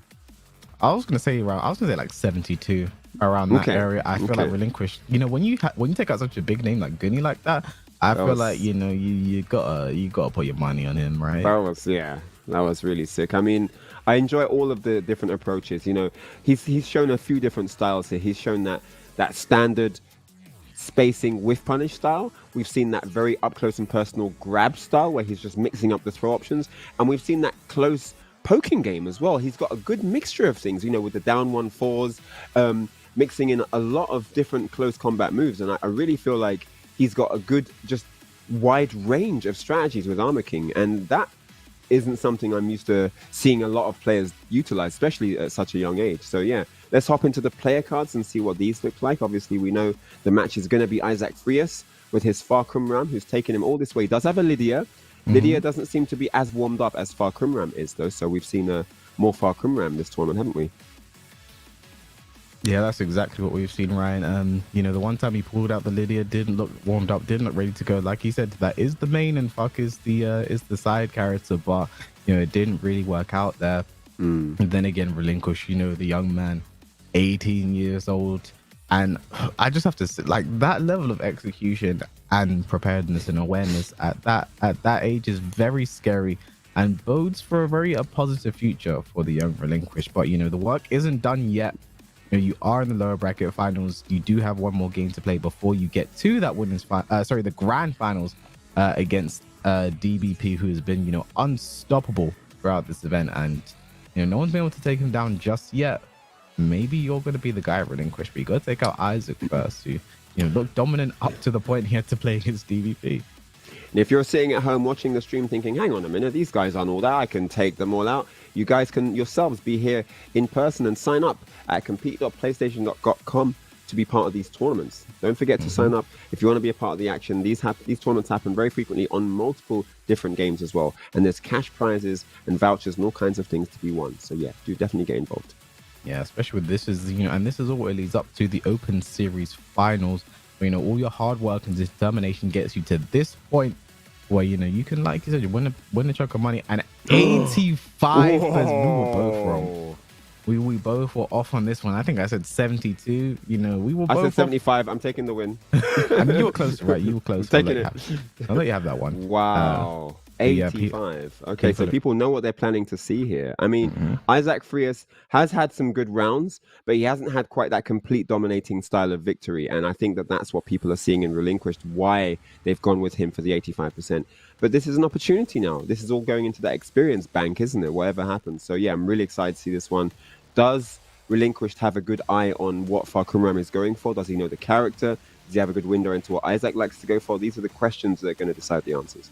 I mean, I think with Relinquished, the way he plays, he doesn't care what you're doing. You know, he is focused on his own game plan. He doesn't have time to think about you. You know, Yeah, like, it's true. I'm here It's to true. play my game, and you better keep up. You know, so Very let's see. true. I want to see if he's able to just match. I want to see Isaac match Relinquished here. That's kind of the job right now because how dangerous he's been so far. He's had the more dominant performance, which you have yet to see from Isaac, even though, he had quite a good win over breaking earlier. And Isaac has gone for the Kunimitsu, so the third of the characters, like we said, the main is Lydia, and the Fakaram DLCs. and Kunimitsu are the side characters. So it's interesting. Wow. He's gone straight for the Kunimitsu. And he's waited till now to whip Kunimitsu out. I wonder what he's got in store here. Maybe we're going to see something special. I mean, he's tried Lydia, didn't work out. The Far Cry Ram brought it back. But now not going with either and just opting for the Kunimitsu pick. Be interesting. This is a matchup. I literally don't think I've ever seen these two I've characters. definitely never seen this matchup on this game. Down 1-4. Okay, wow, Giant straight swing. into the giant swing. Yeah. Not wasting any time. Initiating the throw game. And Oh he's my out. Okay, look at goodness. this. This is it. Relinquish is already feeling himself right now. He's gonna regret that. Theatrics are out, bro. Okay. Oh! Just to run up. You know what? Relinquish is just banking on Isaac having watched his previous games, and that's the conditioning for him. Because already a nice dark up in there. It's actually This should be the working. round. Oh my goodness me. Takes the round there. Elbow drop, adding insult to injury. What is? I He's don't know just what chilling. He's ducking Into the for it. multi-grab. Now here we go. Oh, nice break. Immediately breaks. I think that was the sleeper there. Oh, And again. Top kick now. Again, we should be going to the wall with this one. No surprises. Round throw Yeah. back 2-1. Oh! Into the Frankensteiner. Wow. Into Shout out the to Scott Steiner. moonsault. Into the Ooh. He's definitely feeling himself now. Look at that. Crazy stuff. That is a sequence I've never seen before. That's the stuff I was talking about earlier with the stuff Relinquished I haven't seen him do before. And That's the #1 sequence, but we were not expecting to see today. oh my goodness. Relinquished is feeling himself a bit too much right now. He could lose this round for that. No. Okay. It's not. Okay, Kunimitsu gets a round back. I don't know what that was. There's that hop kick again. There's Yeah. that hop And again. If it ain't broke, don't fix it. We're going to the wall. Round throw. Get up. Oh, into the unblockable. He is having way too much fun right now in the losers finals. He's playing like it's a training mode match. You wouldn't think this was losers finals the way he's going on. Yeah, but if no, they changed it. This could be it if Isaac doesn't guess right, and he does it. That's it. Oh man, that's game. What a game that was, man. He put on a clinic. Okay, there have been very few games in my life I have seen one unblockable land, even less where I've seen two unblockable lands, and that if I'm Isaac, I'm going to be very annoyed by that because it's just a case of Relinquishes, I guess, caught on to the fact that Isaac just likes to watch a lot, just watching things go, and that was insane. That was an absolute insane starter to the game, and with this only being a first or two as well, I'm gonna be scared if I'm Isaac if that's the start. He starts the game, gets into your head, and just initiates. He just does his thing, and man, he only knows reward, no risk. And the thing was going all in. The thing with that as well, that was the first time we've seen him use Kunimitsu today. I feel like that should be the last. I mean, it's a case of Kunimitsu didn't even do anything wrong. It was just Relinquished is so comfortable right now playing his game that he didn't really let anything come back at him. So yeah, that's a That's a very, very bad start of your Isaac. And with this only being a first or two, I don't know how you come back from that.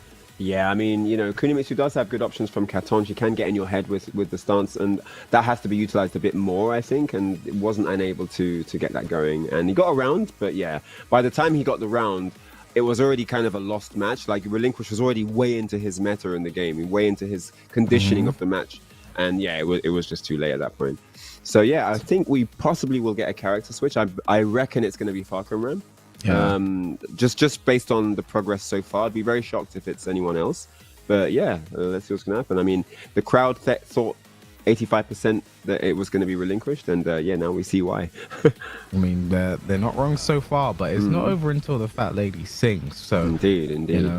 Hopefully, Kunimitsu's got to eat a few more cakes for that to happen. No, stick to the Kunimitsu. Wow. Okay. I mean, I respect the decision because it's not like Kunimitsu was the reason he lost. True. Maybe he realizes the adaptations he needs to make with the character rather than just switching to make this one possible. But I respect the decision to keep the Kunimitsu. It's possible that there's a situation where they've played, and maybe the Falcon Ram didn't really work out, so he's Kunimitsu is the only option kind of thing. It might be a case of that as well. But nonetheless, it's second game Relinquish looking unbeatable right now in this set. Let's see what Isaac can deliver here in game 2. Powered up as well, got the super suit on. And definitely the most common stage we've seen in this tournament today. Was that just a Booker T scissor kick out of nowhere? And he just literally sat there after it as well. I really there's no respect for him. He just literally did it, got the hit and just sat there. Look, he just like, yeah, my job's done. Oh my god. He just backwards into dark up out of nowhere. Relinquish does not respect anyone right now. Into the moon. Wow, it's all happening. Oh my goodness, go for another one. This is party time. All the tricks are coming out. Cut a woman in half, get a rabbit out the hat. All the party tricks are coming out. One throw, no break from Relinquish. Does he know the OP? If Isaac threw the kunai there, that was it. He back rolled. Yeah. And the set and he goes low, yeah. And all that playing around, all that taunting, is it going to come back to haunt him? 1-2-2. Oh, great whip punish there from Isaac. We are going to the wall as well. Didn't account for the spacing correctly. The kunai, that's -11, no punish, and the wave dash into the letting him get away with stuff like that, not good. The cartwheel away, the cartwheel right back, the cartwheel away. Oh, the man. kunai stops all of that knife nonsense. at him. Yep. Ooh. Oh, and Isaac's trying tricks of his own.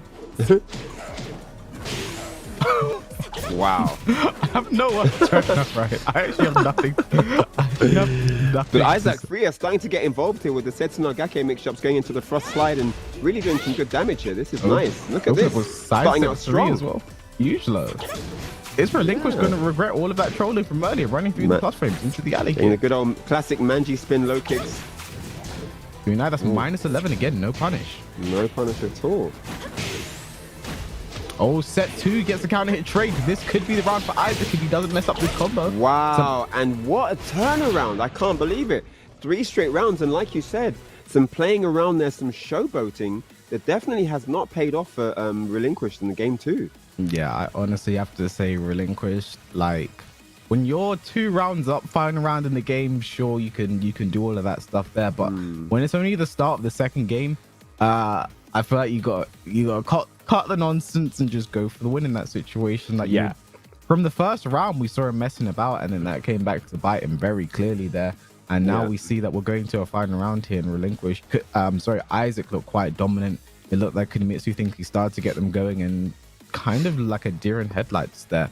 So I really want to see Relinquish just cut the nonsense. He did start to get going at the end there. I did like that. Once he got going, he was because he was confident at the end. It wasn't just that he was getting opportunities. He was like going in. Even the 50-50s, he's starting to go in on them now rather than take the passive seat. So I did think that was quite interesting. Now, this final game, we're going to get to find out how much of that was just showboating and how much of that was really Isaac Frias getting into his groove and establishing himself. I really do feel like Relinquish might. I hope he doesn't let that get into his head too much and he's just like, oh no, what have I done? I hope he just realizes the biggest mistake there was just not taking that game seriously and he puts the head back on. I want to see that strong whiff punishment again.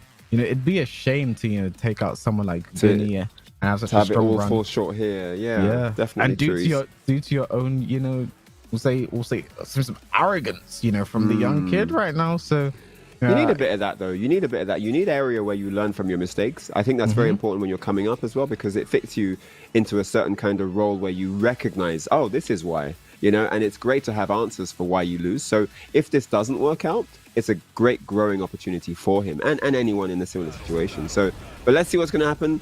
Game 3 ready to rock and roll right now. And this is it, guys. Final game for who goes through to that coveted grand final position versus DBP. Heihachi Mishima. Ladies and gentlemen, the man himself is here. And this is, honestly, in terms of the matchup, I don't know how I feel about Heihachi in this situation, I feel like Armor King was the one, but that's just, that's just me personally. Like he can't launch set 3. And I feel like he does get bigger punishes on some things, down forward 1-2. If he doesn't finish it, that's true.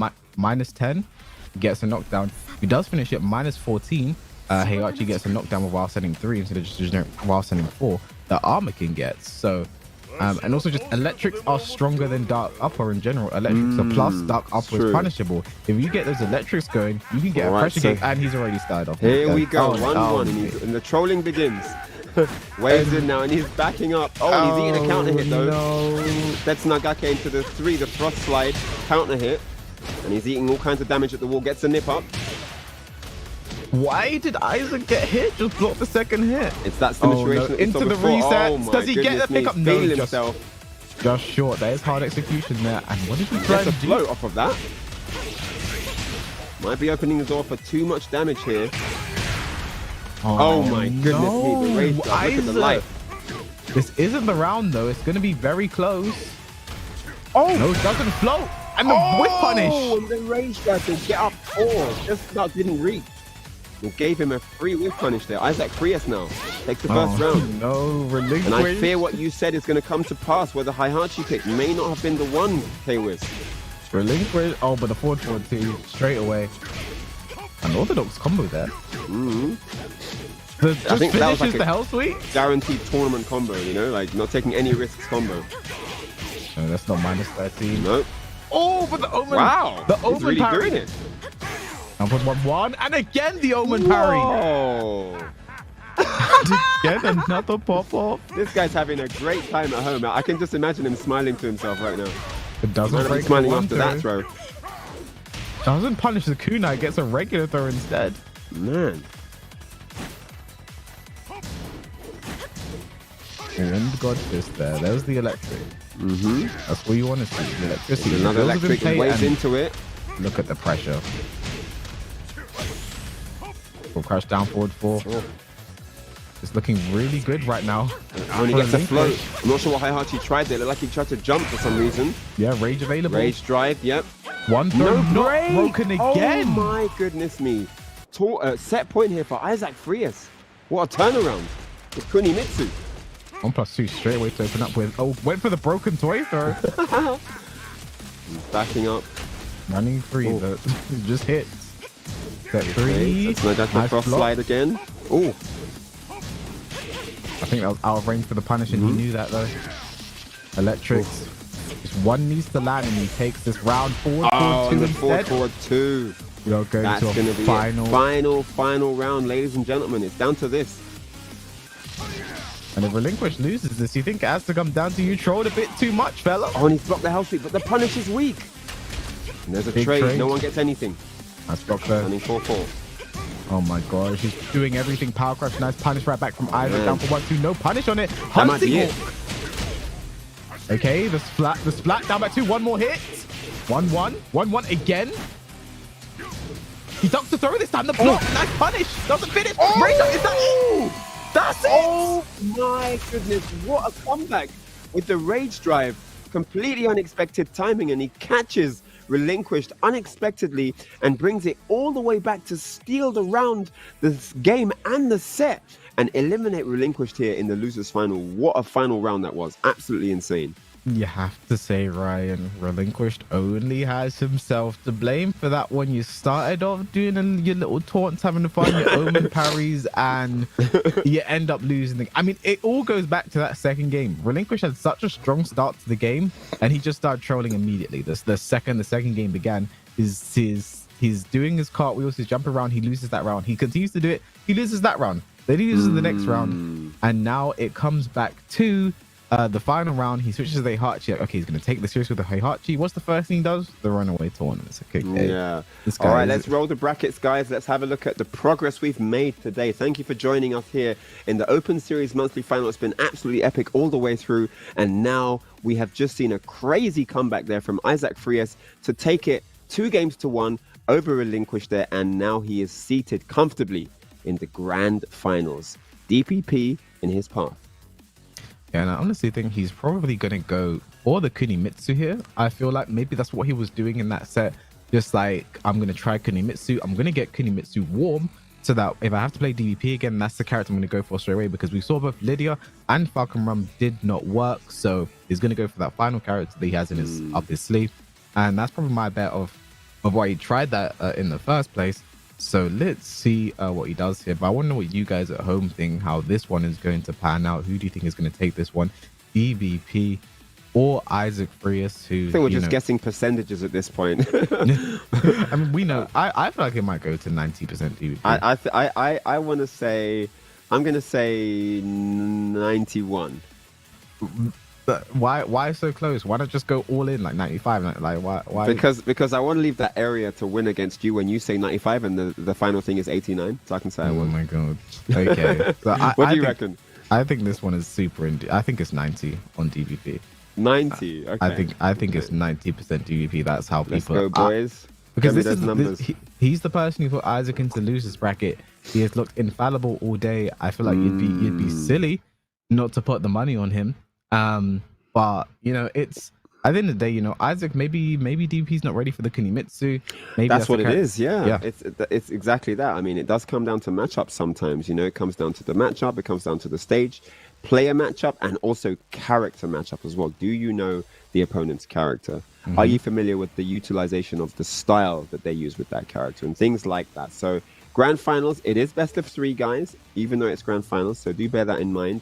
And DVP is in the winners side, so he has a bit more to play with. He can mess about. He can afford to do some some taunts and whatever if he wants to. I don't think we're going to see anything like that. But yeah, this is a very, very interesting situation. Kunimitsu in the grand finals, also not something we see too often, but it's great nonetheless. And for DVP as well, it's interesting because he's sitting in the winner side of grand finals, just saying, I put both of those guys into losers brackets. So he's always ready to deal with him. We'll be running our player cards very shortly to show you guys all about these players, the DVP, in case you've forgotten. 21 years old from Berlin, you know, Germany, also quite a young guy as well at the age of 21. Indeed. And, you know, someone we've seen at all levels of play. He's been at Tekken World Tour Masters event. He's here at the Open Series final. You know, he competes in ICFC. You know, someone who's just hungry for competition.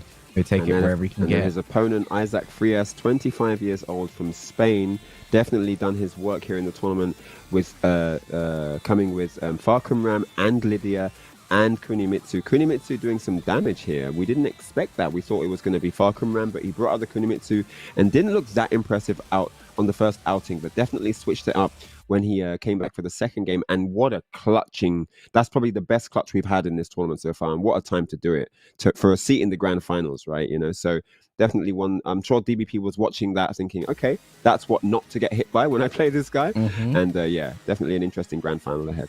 Yeah. I mean, I don't know about you. I would have personally liked to Relinquish against DVP again. Like those two crazy stats. 73%. What? We were thinking way up. We were like in the 90s, like up there somewhere.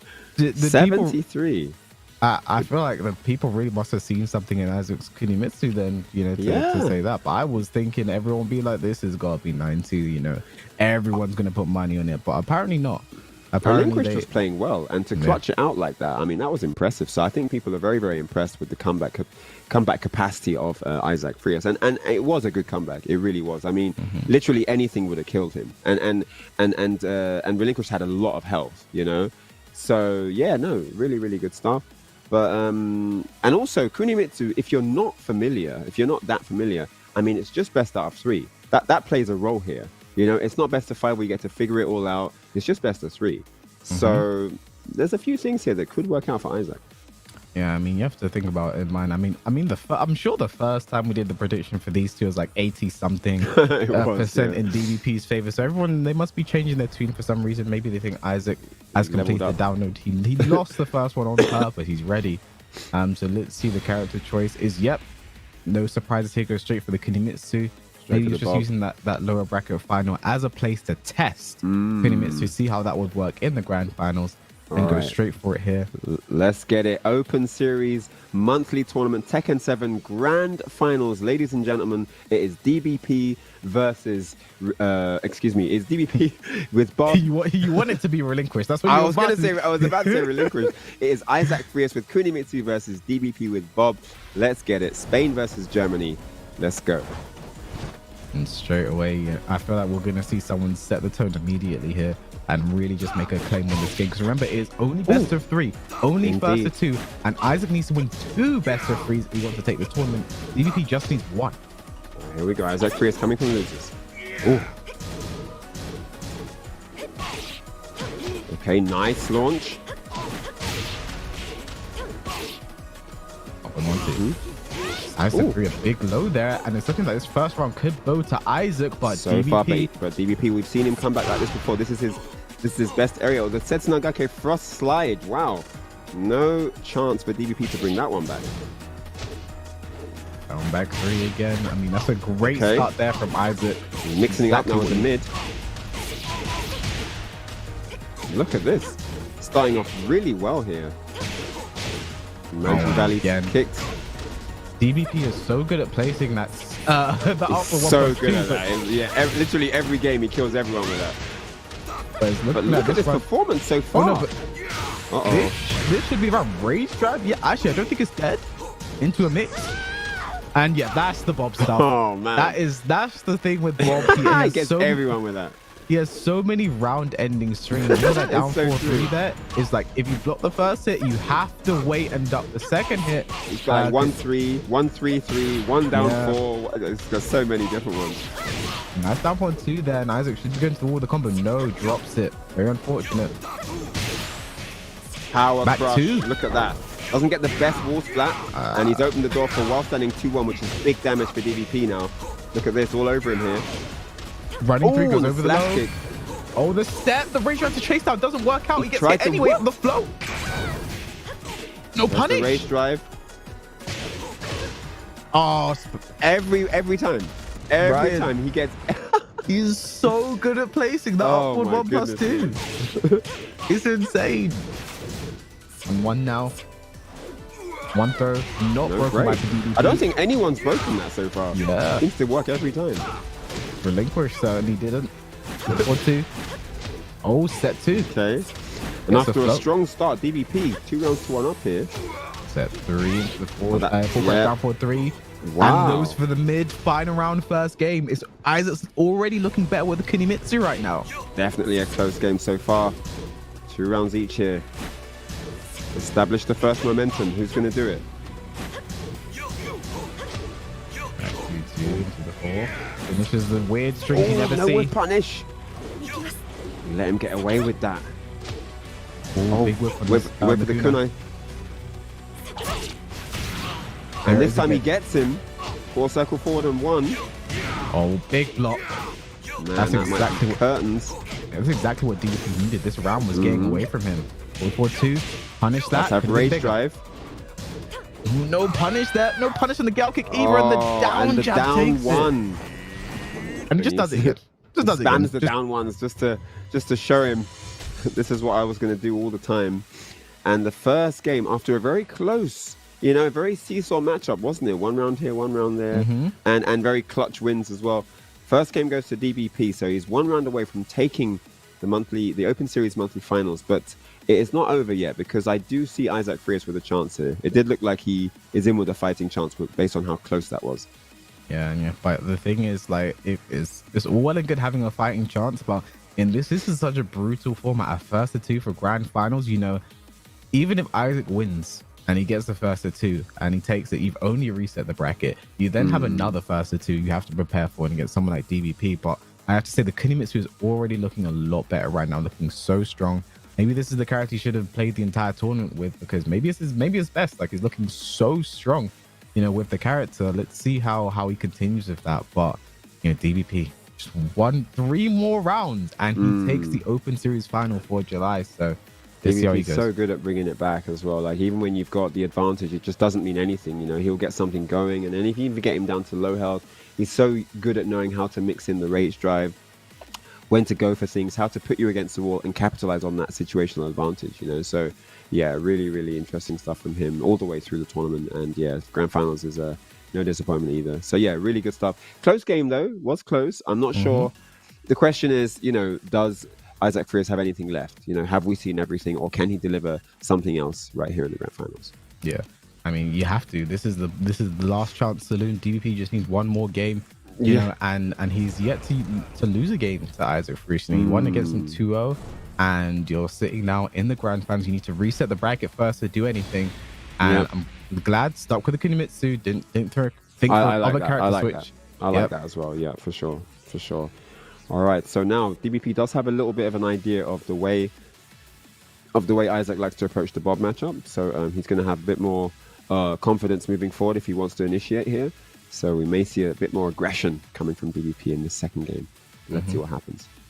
I mean, it'd be no surprise to see aggression and DVP. Those are synonymous. You know, it'd be no surprises to see him just try and put everything on the line here to take out. You might see him just throw out a hop kick straight away, or hell sweep, and you just go in with something big. Let's see. Honestly, wouldn't be surprised. You know, knowing the way this he's a whole set and a whole game up. So you know what I mean. But let's see what happens. All right, game 2. He has so much so much time to play with here right now.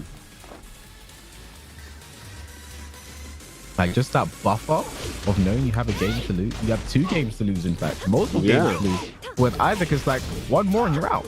Yeah, exactly. Has to all happen for him now. Oh, okay. Up, drops the combo off axis there. That's something Kunimitsu's notorious for, the off axis. Ducks the final hit, but no launch doesn't get time. A launch. Yeah, I think I feel like you have to take more damage than that. Yeah, but you could still have this round. And there it is, the kunai. And the piercing kunai throw takes it. Set 3. Down referee just trying to keep Isaac in check. But even on life, there it's so good at placing up for 1+2. And again, not ready for the second hit of the string. Nice. The option select there. We should be going to the wall. Maybe a balcony break. No, space is incorrect. Not yet. Or tries to jab to float that special spring kick. Doesn't work out. Down back 3. Man. And a very solid round there from DBP. Didn't let anything slip there from Isaac Frias that he tried to get in. Great stuff. 1 round each. All right, now both backing up here. Ooh, again, set 3. Big win for and hell sweet. Right, he went for a second one. He's trying to condition him now. He wants to seal it. And there it is. He's keeping the conditioning up. 4-4-2 now. And another hell sweep. Continues the pressure. And look at this. CD2. Not letting Isaac Frias do anything apart from tech roll and get hit. Oh, but no launch on the hell sweep. And that's only going to make DBP more confident to go for more hell sweeps, because they're not getting punished properly. Honestly, and I think as well, a launch on that hell sweep would have been the round for Isaac. And again, if he loses, only has himself to blame. I feel like if he loses, it's the end now, because it is tournament round here for DPP. Up 4-3 blocked. No launch from Isaac on a huge low, but now he's mixing up DPP, going for the wall. Over at the wall. Okay, down back 3 mixes. Finishing the weird strings again. Oh, throws out the kunai. Again, no punish on it. Oh, and this time he does get the up 4-3, and he does have race drive if he wants to use it. Oh, there goes he does. for reset. Mix up now. What's it going to be? Oh, that was such a smart option. That was a really, really smart option. Negating the mix-up entirely. Doesn't matter if it was mid or low. That would have done it. Very, very smart option there from Isaac, who stays alive here. But it's still tournament point to DBP. That Isaac literally bet everything on that rage art, and it comes out working out on top for him. But you know, we're not done yet. Still one more round. I want to see more good games. I want Isaac to take this one. Can't be over yet. This is too good. After 1-2, no punish. There is that last hit to worry about. The thing about that last hit is -14. Bob can launch a nice break on the throw. He had to break that. That would have been a lot of life. Oh man, this dashes into a CP1. crouch dash 1 to the jaw. Doesn't get the wall though, so still alive. Goes for the slide, and he gets the And pickup. he gets Is the this it? pickup, and that's going to be it. And that is it. it. DBP is your Tekken 7 Open Series monthly final champion here, taking it 2-0, not losing a single set throughout this entire tournament. Big congratulations to DBP. But commiserations to Isaac Frias, who also played phenomenally well, but has to take second place. But that's fine. That pays money. He's going to get some good experience from that. And we all got a great show from it. So, yeah, what did you think of that, K-Wiz? Honestly, just, I think no surprises. DBP walked in as the EVO warm-up finals champion. He walked in as someone who has experience against the best players in the world. No exaggeration. And if you take a look at the bracket, like his path, it was kind of expected that things, played out this way, from the moment he played his first game. Yeah. And I think I'm just upset we didn't get to see the DBP versus Gunny face off. Yeah, true. Those two, two ships passing in the night, just never getting a chance. I think some of the highlights here were that one there, Isaac Frias DBP. Isaac Frias relinquished, and also I very much enjoyed the relinquished Gunny set was also very good as well, both of them. Yeah. So yeah, really hype stuff. Big shout outs to everyone who entered all of the tournaments previously and of course joined here in the Open Series monthly finals. Big shout outs to everyone who took part. Thank you guys also for tuning in on the stream. It was great having you. There's no show without you guys, so big thank you. And definitely don't forget to sign up over at compete.playstation.com to be part of all the action for next month. Also a big one too. Yeah, so that is going to be all from us. Remember, you guys can compete and get involved at compete.playstation.com. I've been K-Wiz, joined by Ryan Hart. I had a great time today, but we're not done yet. We'll actually be the NA finals over in America, taking place, same format, getting involved, the top 8 bracket over there. You guys don't want to miss that, so stay tuned from that. But that's all for now. We'll see you guys slightly a bit later. Going to be starting in an finals. hour. NA starting in 1 hour. Make sure you guys tune in right here on twitch.tv/PlayStation. We'll see you later.